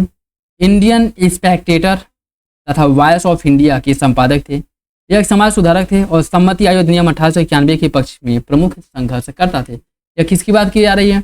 दादा भाई नौरोजी, वी.एम. मालाबारी, वी.पी. वाडिया, फिर नौरोजी फरदून जी। यह हो जाएगा आपका वी.एम. Malabari, option B वी.एम. मालाबारी। देखिए 1853 में जन्मे बहराम जी मिरवान जी मालाबारी, वी.एम. मालाबारी, जो कि एक पारसी थे। इनके द्वारा इंडियन स्पेक्टेटर नामक संपादन किया गया। सम्मति आयोग अधिनियम जो 1891 का था, इसके प्रबल पक्षधर थे। इस अधिनियम के द्वारा लड़कियों के विवाह की आयु 12 और लड़कों की क्या की गई थी 14 वर्ष निर्धारित की गई थी। ठीक है, कांग्रेस के पूर्व स्थापित राजनीतिक संस्थाएं जो हैं वो देखिए, सैयद अहमद खान के साथ यूनाइटेड इंडियन पैट्रियाटिक एसोसिएशन के संस्थापक कौन थे? वो थे आपका राजा शिव प्रसाद, जो बनारस के राजा थे। ठीक है, बनारस, ठीक है, बनारस के, और ये भी कांग्रेस के विरोधी थे। और इन्होंने सर सैयद अहमद खान के साथ मिल करके यूनाइटेड इंडियन पैट्रियाटिक एसोसिएशन का क्या किया था? स्थापना किया था। ठीक, 1888 में इसका स्थापना किया गया था और बनारस के शिव प्रसाद सिंह के साथ मिल करके, और यह भारतीय राष्ट्रीय कांग्रेस की विरोध और मुस्लिम समुदाय तथा ब्रिटिशों के मध्य घनिष्ठ संबंधों को विकसित करने के उद्देश्य से इसका स्थापना किया गया। ठीक है, इसमें देखिए सूची फर्स्ट को सूची सेकंड से संबंधित करना है। इंडियन एसोसिएशन की स्थापना किसने की थी? देखिए Indian association Surendra Nath Banerjee, Poona Sarvajanik Sabha Mahadev Govind Ranade, Bombay presidency association, ठीक है, बम्बई प्रेसिडेंसी एसोसिएशन, यह जो है फिरोज शाह मेहता, मद्रास महाजन सभा पी आनंद चार्लू। इसका जो आंसर है वो होना चाहिए आपका 2 3 4 1 2 3 4 1 बी 2 3 4 1 ऑप्शन नहीं हो जाएगा। ठीक है, ऑप्शन देखिए Indian association Surendra Nath Banerjee, Poona Sarvajanik Sabha Mahadev Govind Ranade, Bombay presidency association Firoz Shah Mehta और Madras Mahajan Sabha Anand Charlu. Bengal British India society की स्थापना 1843 जॉर्ज थॉमसन ने किया था। जॉर्ज थॉमसन को द्वारकानाथ टैगोर इंग्लैंड से भारत राजनीतिक आंदोलन संगठित करने के लिए लाए थे। कौन सा विकल्प सही है? इसका हो जाएगा ऑप्शन सी। दोनों विकल्प सही और आगे की सही व्याख्या करता है। ठीक है, देखिए, और ये भी आपका 2023 का क्वेश्चन है। क्वेश्चन पूछने का ट्रेंड देख रहे हैं, ऑप्शन सी हो जाएगा।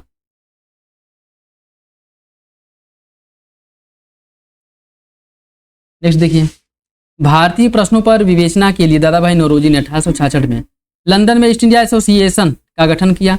वह ब्रिटिश जनमानस को प्रभावित करना चाहते थे। कौन सा विकल्प इसका सही होगा? फुट के हिसाब से बताइए सही आंसर क्या है? इसका सही आंसर सी हो जाएगा, ऑप्शन सी। दोनों सही और आगे की सही व्याख्या करता है। ठीक है, 1866 लंदन में इसका स्थापना किया गया था और यह भारत की जो दुर्दशा है, भारत में अंग्रेजों द्वारा जो किया जा रहा है, उससे ब्रिटिश जनता को, ब्रिटेन की जनता को अवगत कराना चाहते थे। ठीक है, और इसी उद्देश्य से 1866 में इन्होंने ईस्ट इंडिया एसोसिएशन का स्थापना किया। ठीक है, सही आंसर इसका सी हो जाएगा। भारतीय राष्ट्रीय कांग्रेस से रिलेटेड जो क्वेश्चन पूछे गए हैं, इसका जो प्रथम अधिवेशन है मुंबई में हुआ था 1885। ठीक, 28 से 30 दिसंबर के बीच एओयू में इसके सचिव बने थे। ठीक है, और उसके साथ साथ बम्बई का जो गोकुलदास तेजपाल संस्कृत विद्यालय वहीं पे हुआ था। WC बनर्जी ने इसकी अध्यक्षता की थी। 1885 महासचिव कौन थे? देखिए एओयू। कौन भारतीय राष्ट्रीय कांग्रेस के प्रथम अध्यक्ष थे? वो थे आपके WC बनर्जी। भारतीय राष्ट्रीय कांग्रेस के प्रथम मुस्लिम अध्यक्ष बदरुद्दीन तैयब जी थे। ठीक है, और यह जो है 1887 का जो मद्रास अधिवेशन हुआ था भारतीय राष्ट्रीय कांग्रेस का, इसकी अध्यक्षता इनके द्वारा की गई थी, बदरुद्दीन तैयब जी द्वारा। बदरुद्दीन तैयब जी द्वारा। प्रथम निर्वाचन यूरोपीय अध्यक्ष कौन थे? वो थे आपके जॉर्ज जूले, जो 1888 इलाहाबाद जो अधिवेशन हुआ था। देखिए जॉर्ज जूले भारतीय राष्ट्रीय कांग्रेस चतुर्थ 1888 इलाहाबाद में हुआ था, ठीक है, प्रयागराज, इसकी दस्ता की थी। कौन भारतीय राष्ट्रीय कांग्रेस के कभी भी संबंधित नहीं रहे थे उससे, वो थे आपके सर सैयद अहमद खान। ये जब भारतीय राष्ट्रीय कांग्रेस के विरोधी थे, ठीक है, भारतीय राष्ट्रीय कांग्रेस के विरोधी थे। कौन भारतीय राष्ट्रीय कांग्रेस का अध्यक्ष कभी नहीं चुना गया था, वो कौन थे, वो थे आपके बाल गंगाधर तिलक थे, ठीक है, बाल गंगाधर तिलक, ठीक। और बाकी बाल गंगाधर तिलक की बात करें, इनके द्वारा केसरी मराठी का संपादन किया गया था। केसरी का इन्होंने मराठी भाषा में और मराठी का अंग्रेजी भाषा में, ठीक है, संपादन किया था मुंबई से, ठीक। इसमें देखिए महात्मा गांधी द्वारा किसकी दस्ता की गई थी, बेलगांव अधिवेशन 1924 में जो हुआ था। यह एकमात्र कांग्रेस अधिवेशन है जिसकी दस्ता महात्मा गांधी ने की थी, ठीक है, ऑप्शन सी हो जाएगा।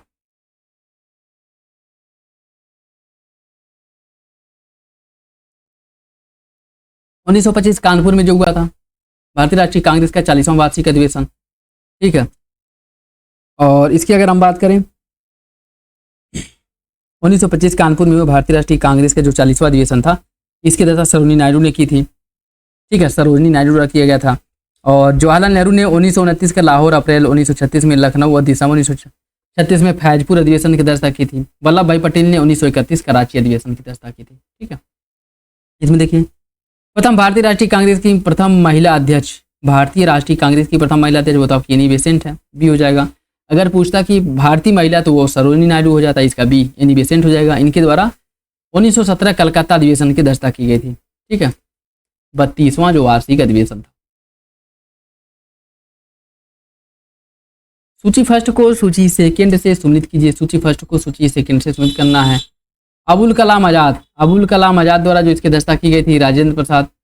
देखिए इसकी अगर हम बात करें, अबुल कलाम आज़ाद रामगढ़ 1940, सरोजिनी नायडू कानपुर, मोतीलाल नेहरू अमृतसर, राजेंद्र बम्बई, ठीक है। देखिए अबुल कलाम आज़ाद रामगढ़ 1940, सरोजिनी नायडू कानपुर 1925, मोतीलाल नेहरू अमृतसर 1919 और डॉक्टर राजेंद्र प्रसाद बम्बई 1934, ठीक है।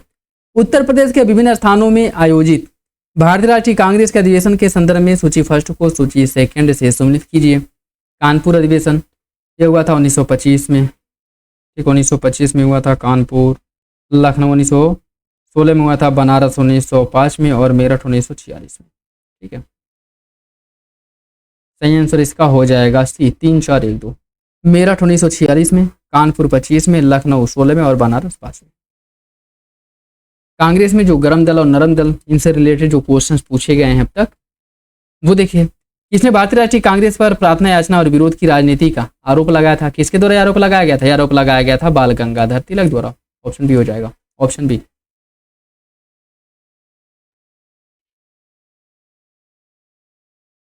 देखिए 1906 के बाद भारतीय राजनीति में कांग्रेस के अंदर जो उग्रवादी दल और उदारवादी दल हैं, इनको लेकर के जो एक गतिरोध उत्पन्न होता है, जिसके बाद 1907 में इसका विभाजन हो जाता है, ठीक है। निम्नलिखित में से किस एक को लाला लाजपत राय ने अपना राजनीतिक गुरु माना था। इन्होंने मैजिनी को अपना राजनीतिक गुरु माना था, ठीक है। लाला लाजपत राय ने मैजिनी को अपना राजनीतिक गुरु माना था, ठीक है। बंकिम चंद्र चट्टोपाध्याय के बारे में देखिए, वह कलकत्ता विश्वविद्यालय के प्रथम स्नातक थे। सीताराम उनका अंतिम उपन्यास था। कौन सा विकल्प इसका सही है, इसका सही आंसर डी हो जाएगा, दोनों। और ये भी आपका 2023 आरओ में पूछा गया था, ठीक है। वह बिपिन चंद्रपाल के बारे में, वह ब्रह्म समाजी नेता तथा समाज सुधारक थे। न्यू इंडिया नामक साप्ताहिक पत्रिका प्रकाशित किया गया था इन्हीं के द्वारा। कौन सा विकल्प इनके बारे में सही होगा, इसका जो सही आंसर है क्या है, इसका सही आंसर ये हो जाएगा, दोनों विकल्प सही हैं और ये भी, ठीक है। देखिए बिपिन चंद्रपाल ब्रह्म समाज से जुड़े थे, समाज सुधारक और राष्ट्रवादी थे। इन्होंने 1901 न्यू इंडिया नामक साप्ताहिक पत्रिका का प्रकाशन भी किया था, तो इनके बारे में दोनों विकल्प सही हो जाएगा। वी.डी. सावरकर द्वारा स्थापित गुप्त संगठन कौन था, वो था आपका अभिनव समाज, ठीक, अभिनव भारत, ठीक। स्थापना 1904 में नासिक में वी.डी. सावरकर द्वारा किया गया था, ठीक है। 1899 में इनके द्वारा मित्र मेला, 1800 वी.डी. सावरकर ने 1899 ईस्वी में स्थापित मित्र मेला ही 1904 में आगे चल करके अभिनव भारत समाज में क्या हो जाता है, कन्वर्ट हो जाता है, ठीक है। किसे भारतीय अशांति का जनक माना जाता है, बाल गंगाधर तिलक को, ठीक है। बाल गंगाधर तिलक को किसने कहा था, बाल गंगाधर तिलक को अशांति का जनक किसने कहा था, आप लोग कमेंट बॉक्स में बताएंगे, ठीक है। हिंदुस्तान रिपब्लिकन संगठन की स्थापना कब की गई थी? कानपुर में किया गया था, ठीक है, आचार्य का। और कब किया गया था? 1924 में किया गया था, ठीक है, ये भी याद रखिए, 1924। ठीक, बाकी इसके संस्थापक में कौन कौन शामिल था? सचिन नाथ सान्याल जो कि इसके अध्यक्ष थे, राम प्रसाद बिस्मिल, जोगेंद्र चंद्र चटर्जी और चंद्रशेखर आजाद, इन सभी लोगों के द्वारा मिलकर के इसकी स्थापना की गई थी।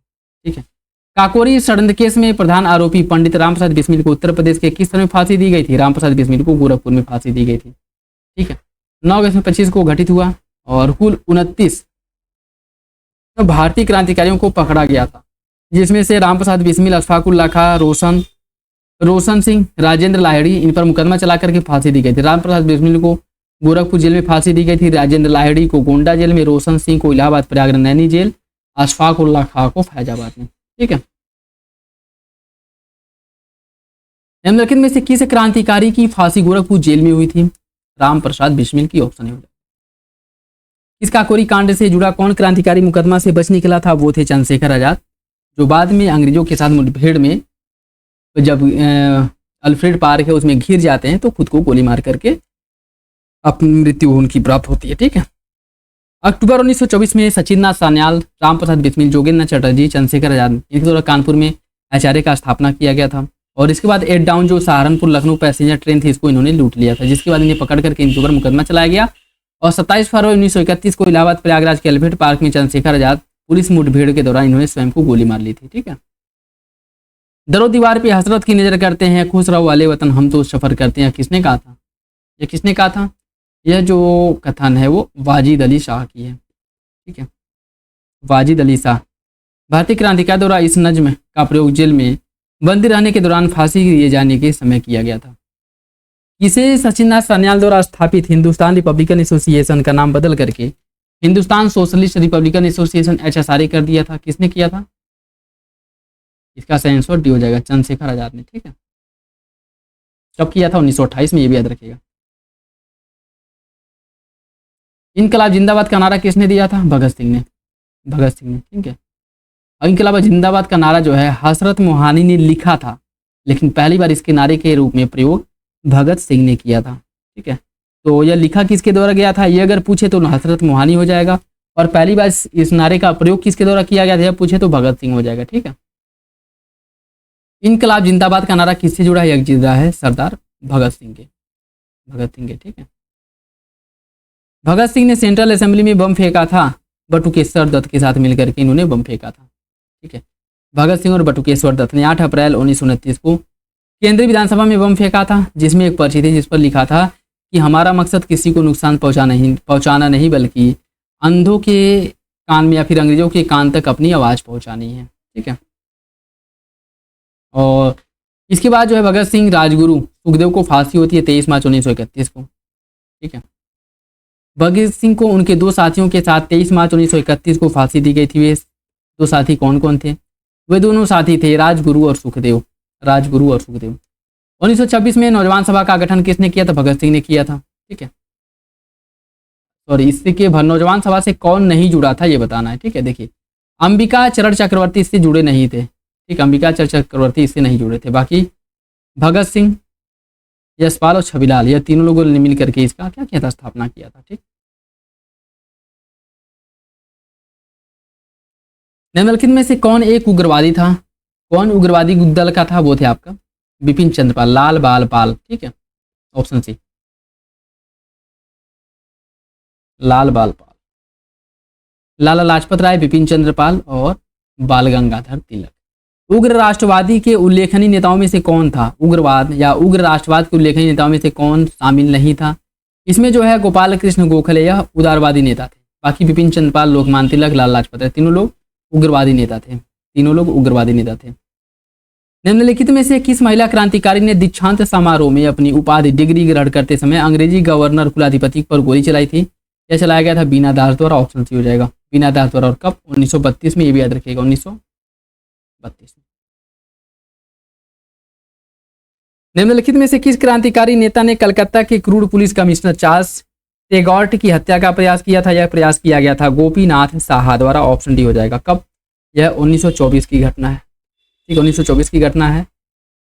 और इसमें गोपीनाथ साहा नामक भारतीय क्रांतिकारी नेता ने कलकत्ता के क्रूर पुलिस कमिश्नर चार्ल्स डेकार्ट की हत्या करने का प्रयास किया, परंतु दुर्भाग्य से एक अंग्रेज नागरिक अर्नेस्ट डे को गोली लग गई और चार्ल्स डेकार्ट 1923 से 31 के मध्य कलकत्ता में पुलिस कमिश्नर के पद पर बना रहा। ठीक है, भारत के बाहर जो क्रांतिकारी गतिविधियां हुई उनसे रिलेटेड जो क्वेश्चन हैं, जैसे गदर पार्टी की स्थापना कहाँ किया गया था? अमेरिका में किया गया था, 1913 में इसका स्थापना हुआ था। ठीक है, लाला हरदयाल सैन फ्रांसिस्को में जो इसका स्थापना किया गया था।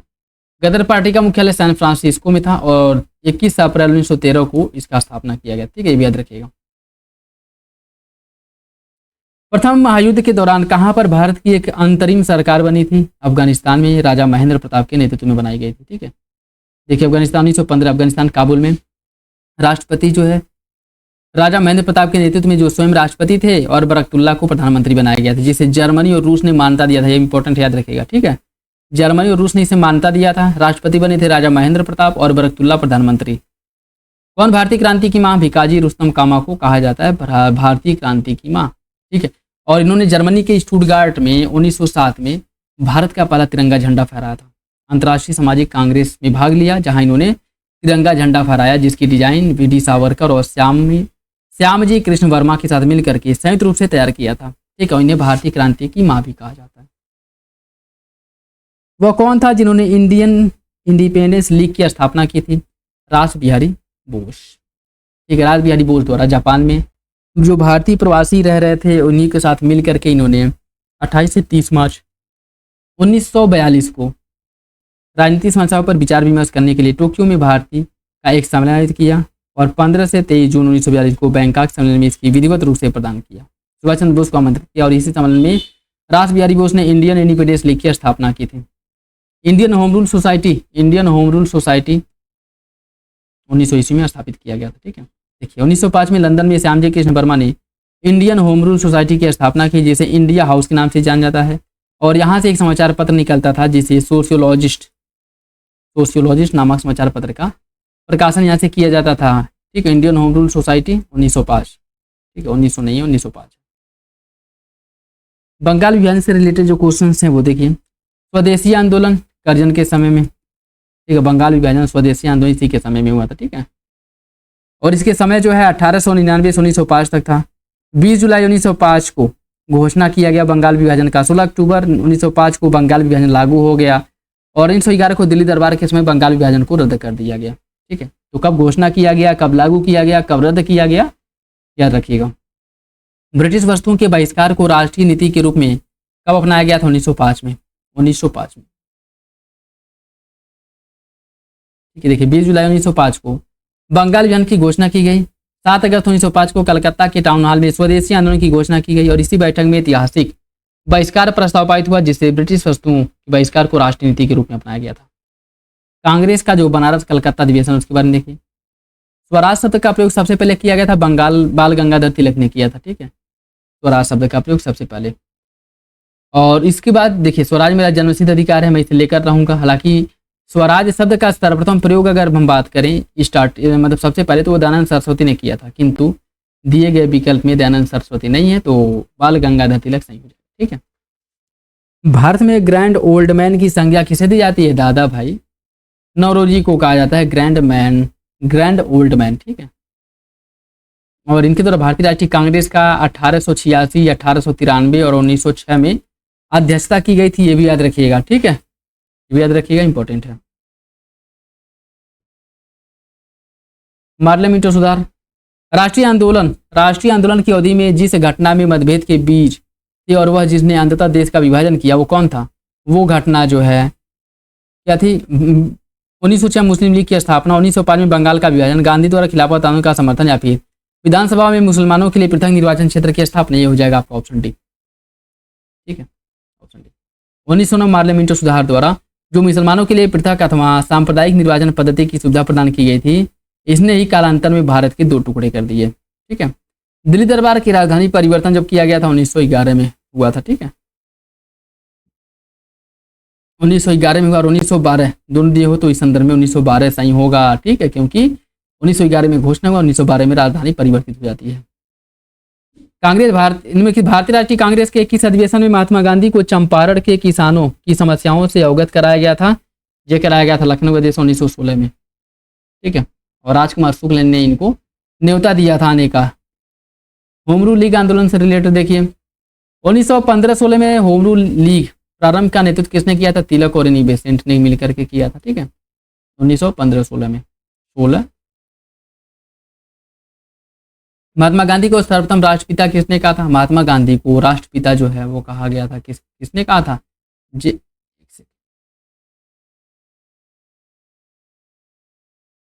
महात्मा गांधी को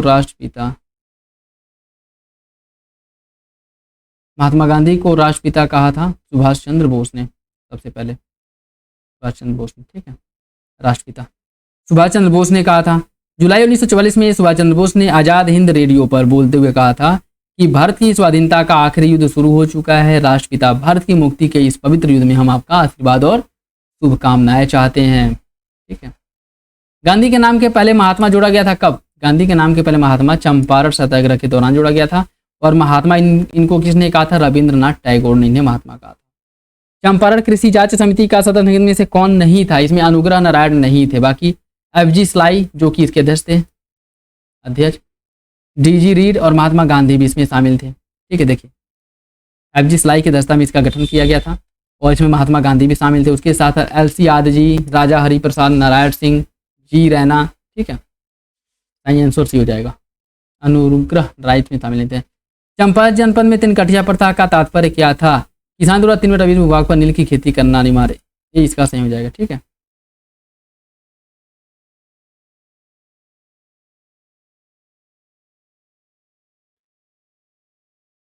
ये सही हो जाएगा, ठीक। दक्षिण अफ्रीका के संघर्षों ने गांधी जी को राष्ट्रीय आंदोलन के नेतृत्व के लिए तैयार किया। दक्षिण अफ्रीका में भारतीयों के जुझारूपन को देखकर के गांधी जी को यह विश्वास हो गया कि भारतीय जनता किसी उद्देश्य के लिए जुझारू संघर्ष और बलिदान के लिए तैयार है। देखिए पहला तो सही है लेकिन दूसरा गलत हो जाएगा। इसमें वहाँ भारतीय जनता कहाँ थी कि जो देख करके ऐसा उन्हें प्रतीत होगा, ठीक है। देखिए सी इसका पहला सही हो जाएगा, दूसरा गलत हो जाएगा। भी आपका 2023 में पूछा गया था। तो अभी देखिए क्वेश्चंस कितने डीप पूछे जा रहे हैं।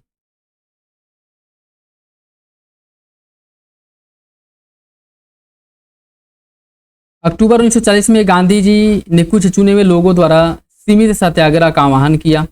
यह सत्याग्रह इसलिए सीमित रखा गया ताकि ब्रिटेन के युद्ध प्रयासों को ठेस पहुंचाया जा सके। देखिए पहला इसका सही, दूसरा गलत है। यह सत्याग्रह इसलिए सीमित रखा जाए ताकि ब्रिटेन को युद्ध के प्रयासों को ठेस नहीं, बल्कि इसमें अपनी असहमति व्यक्त की जाए कि ब्रिटेन ने भारत की बिना अनुमति के इस युद्ध में झोंक दिया है और भारत इसके समर्थन में बिल्कुल भी नहीं है। सीमित सत्याग्रह क्यों किया गया था? ताकि इससे जो है ब्रिटेन या फिर सैनिकों को ज़्यादा नुकसान ना हो। ऐसा ना हो कि एक तरफ द्वितीय विश्व युद्ध में लड़ रहे हैं, दूसरा तरफ जो है भारत में भी उन्हें विरोध का सामना करना पड़ रहा हो। इसीलिए जो है इसे सीमित रखा गया था। और इसे सीमित करने का तात्पर्य यही था, या फिर ये विरोध का तात्पर्य यही था कि भारतीयों की अनुमति के बिना इसे युद्ध में जो ढकेला गया है, जो झोंका गया है, भारत इसका समर्थन बिल्कुल भी नहीं करता है। पहला सही हो जाएगा, दूसरा गलत, ठीक है।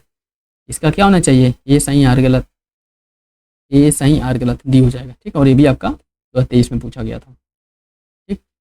देखिए कुछ चुनिंदा व्यक्तियों के साथ सत्याग्रह किया गया था। सत्याग्रह सीमित रखा गया ताकि द्वितीय विश्व युद्ध के दौरान भारत में बड़े पैमाने पर उथल पुथल के कारण ब्रिटेन को शर्मिंदा ना होना पड़े, ठीक। मतलब वही शर्मिंदा हानि वगैरह, ठीक है।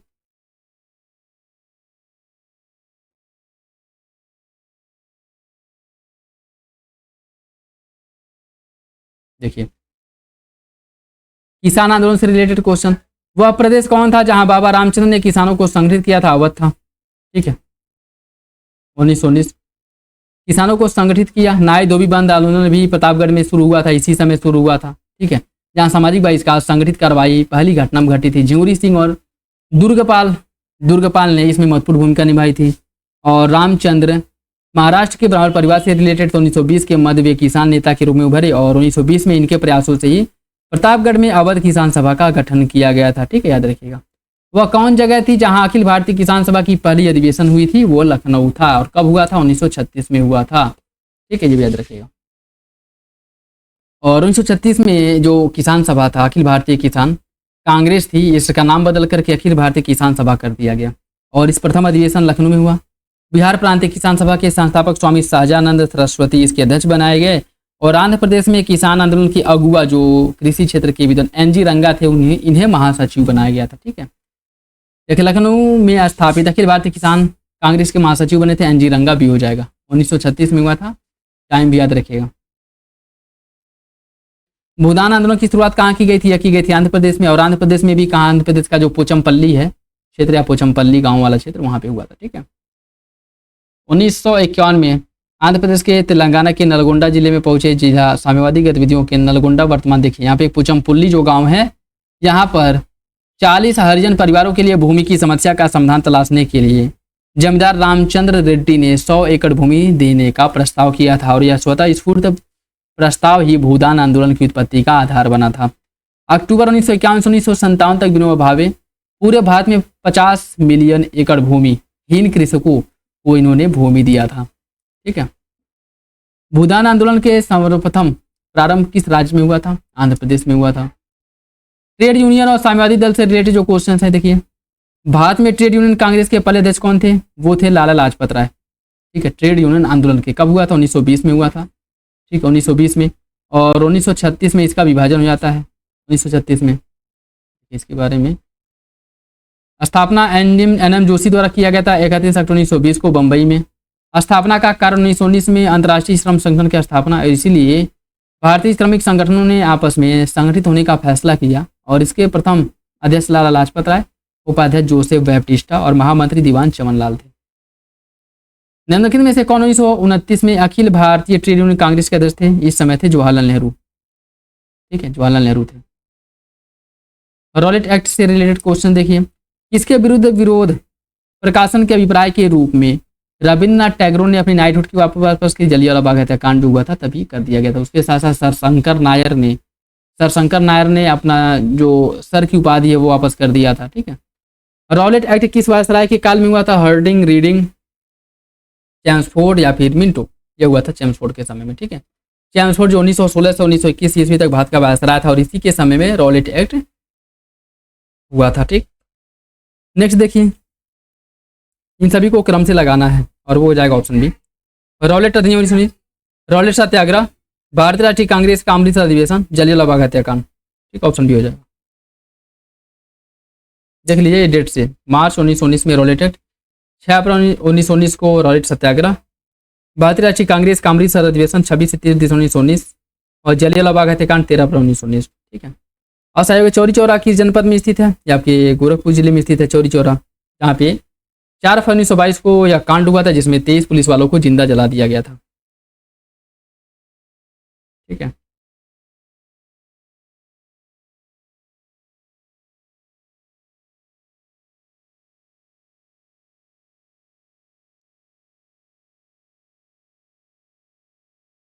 नेक्स्ट देखिए, असहयोग आंदोलन के दौरान विदेशी वस्त्रों को जलाए जाने निष्ठुर बर्बादी किसने कहा था? यह कहा था रविन्द्रनाथ टैगोर ने। ठीक है, रविन्द्रनाथ टैगोर ने। महात्मा गांधी द्वारा 1922 में असहयोग आंदोलन स्थगित कर दिया गया। इस स्थगन का चित्तरंजन दास और मोतीलाल नेहरू द्वारा विरोध किया गया था। कौन सा विकल्प सही है? इसका सही आंसर भी हो जाएगा। दोनों विकल्प सही है लेकिन व्याख्या नहीं करता है। ठीक है। रविन्द्रनाथ टैगोर ने नाइटहुड की उपाधि त्याग दी। वे असहयोग आंदोलन से भाग लेना चाहते थे। देखिए, पहला तो सही, दूसरा गलत हो जाएगा। सही तो इसका सही, पहला सही, दूसरा गलत। ठीक। जलियांवाला बाग हत्याकांड नरसंहार के बाद रविन्द्रनाथ टैगोर ने नाइटहुड की उपाधि वापस कर दी थी। 30 मई को ब्रिटिश सरकार द्वारा प्रदान की गई नाइटहुड की उपाधि वापस कर दी। और इसने जहां अगर बात किया जाए, समय आ गया जब सम्मान के तमगे अपमान के बेतुके संदर्भ में हमारे कलंक को सुस्पष्ट कर देता है। जहां तक मेरा प्रश्न है, मैं सभी विशेष उपाधियों से रहित होकर अपने देशवासियों के साथ खड़ा होना चाहता हूं। यह जो कथन है रविन्द्रनाथ टैगोर का था। ठीक है। स्वराज पार्टी की गठन, बाल गंगाधर तिलक, यह किसकी तरफ स्थापित किया गया था? चित्तरंजन दास और मोतीलाल नेहरू ने मिलकर के 1923 में इसका स्थापना किया था। ठीक है, 1923 में स्वराज पार्टी का स्थापना किया था।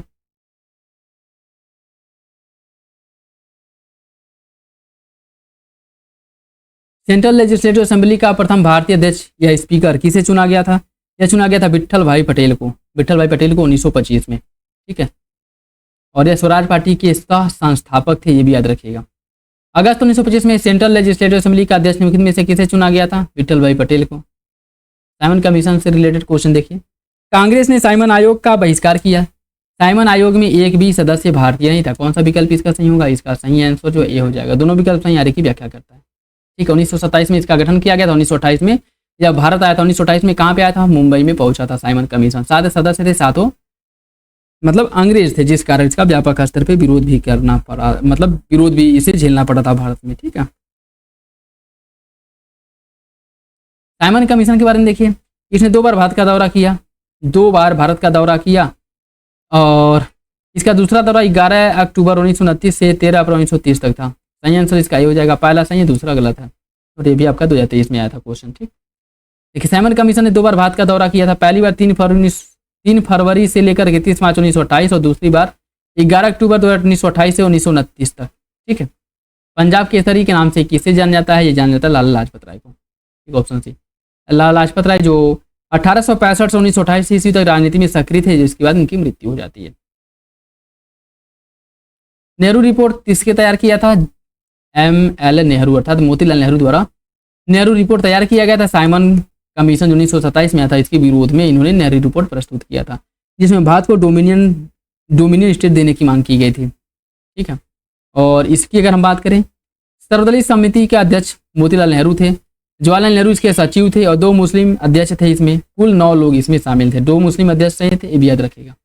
लाहौर अधिवेशन के बारे में देखिए, भारतीय राष्ट्रीय कांग्रेस के लाहौर अधिवेशन 1929 के अध्यक्ष कौन थे? यह थे जवाहरलाल नेहरू, भी हो जाएगा। ठीक है, निम्नलिखित में से कौन 1929 में कांग्रेस के लाहौर अधिवेशन में पारित संकल्प में शामिल नहीं था? इसमें जो अस्पृश्यता उन्मूलन की बात नहीं की गई थी। बाकी भारत की विदेश नीति की घोषणा, पूर्ण स्वराज के लक्ष्य की घोषणा, सविनय अवज्ञा आंदोलन प्रारंभ करना, इन सब की बात की गई थी, लेकिन अस्पृश्यता उन्मूलन की बात इसमें नहीं की गई थी। ठीक है, स्वतंत्रता का नवग्रहित तिरंगा पहली बार कब लहराया गया था? इसे पहली बार 31 दिसंबर 1929 को लहराया गया था, तो बी हो जाएगा। ठीक है, ऑप्शन बी। सविनय अवज्ञा में महात्मा गांधी द्वारा नमक आंदोलन 1930 में चलाया गया। महात्मा गांधी का उद्देश्य था गरीबों को नमक मुफ्त में उपलब्ध कराना। पहला तो सही, दूसरा गलत हो जाएगा। ठीक है, पहला सही, दूसरा गलत है। गांधी जी द्वारा प्रारंभ किया गया था 6 अप्रैल 1930 को दांडी में नमक कानून तोड़ करके ब्रिटिश सरकार के प्रति इन्होंने अपनी अवज्ञा, अपने विरोध को क्या किया? अपने विरोध को उजागर किया। आंदोलन शुरू करने से पहले गांधी जी ने वायसराय के सामने 11 सूत्री मांग रखी थी, लेकिन नहीं माना। लेकिन उसके बाद न मानने जाने पर सरकार के एक अधिकार को समाप्त करने के लिए इन्होंने क्या किया था? नमक सत्याग्रह की शुरुआत की थी। सविनय अवज्ञा आंदोलन के बारे में देखिए, महात्मा गांधी को नमक कानून तोड़ने के विरोध में सजा नहीं दी गई। मदन मोहन मालवीय, देवदास गांधी और KM मुंशी को नमक कानून तोड़ने पर सजा दी गई थी। इसका सही आंसर हो जाएगा 2, पहला गलत है। ठीक, महात्मा गांधी को भी सजा दी गई थी, और नौशाही राज इन्होंने नमक तोड़ने के बाद जैसे महात्मा गांधी को कानून तोड़ने के विरोध में ब्रिटिश सरकार द्वारा गिरफ्तार करके यरबदा जेल भेज दिया गया था, तो ऐसा नहीं है कि महात्मा गांधी को गिरफ्तार नहीं किया गया था। ठीक है, नमक सत्याग्रह के समय गांधी जी के गिरफ्तार हो जाने के बाद आंदोलन का नेतृत्व किया था अब्बास तैयब जी ने। ठीक है, अब्बास तैयब जी ने। विनोबा भावे किस आंदोलन से जुड़े थे? विनोबा भावे जुड़े थे या सविनय अवज्ञा आंदोलन से? सविनय अवज्ञा आंदोलन से। ठीक है, यह गांधी जी के निकट सहयोगी थे। गांधी जी द्वारा संचालित विभिन्न आंदोलन में इन्होंने भाग लिया था। 1930 के सविनय अवज्ञा आंदोलन में भी इन्होंने पार्टिसिपेट किया था। लाल कुर्ती आंदोलन के नेता कौन थे? खान अब्दुल गफ्फार खां,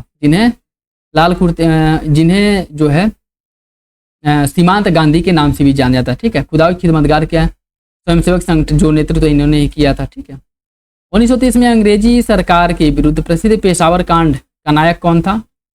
वीर चंद्र सिंह गढ़वाली। ठीक है, जिन्होंने भारतीयों पर गोली चलाने से मना कर दिया था। ठीक है, तो इस वीडियो में हम लोग बस इतना ही देखेंगे, बाकी जो क्वेश्चन है उनको अगले वीडियो में कवर किया जाएगा। आई होप यह वीडियो आप लोगों को अच्छा लगा होगा, जिसमें प्रीवियस ईयर क्वेश्चंस को कवर किया गया है। तो आप लोग अपना फीडबैक कमेंट बॉक्स में जरूर दीजिएगा। चलिए मिलते हैं अगले वीडियो में, तब तक के लिए धन्यवाद। जय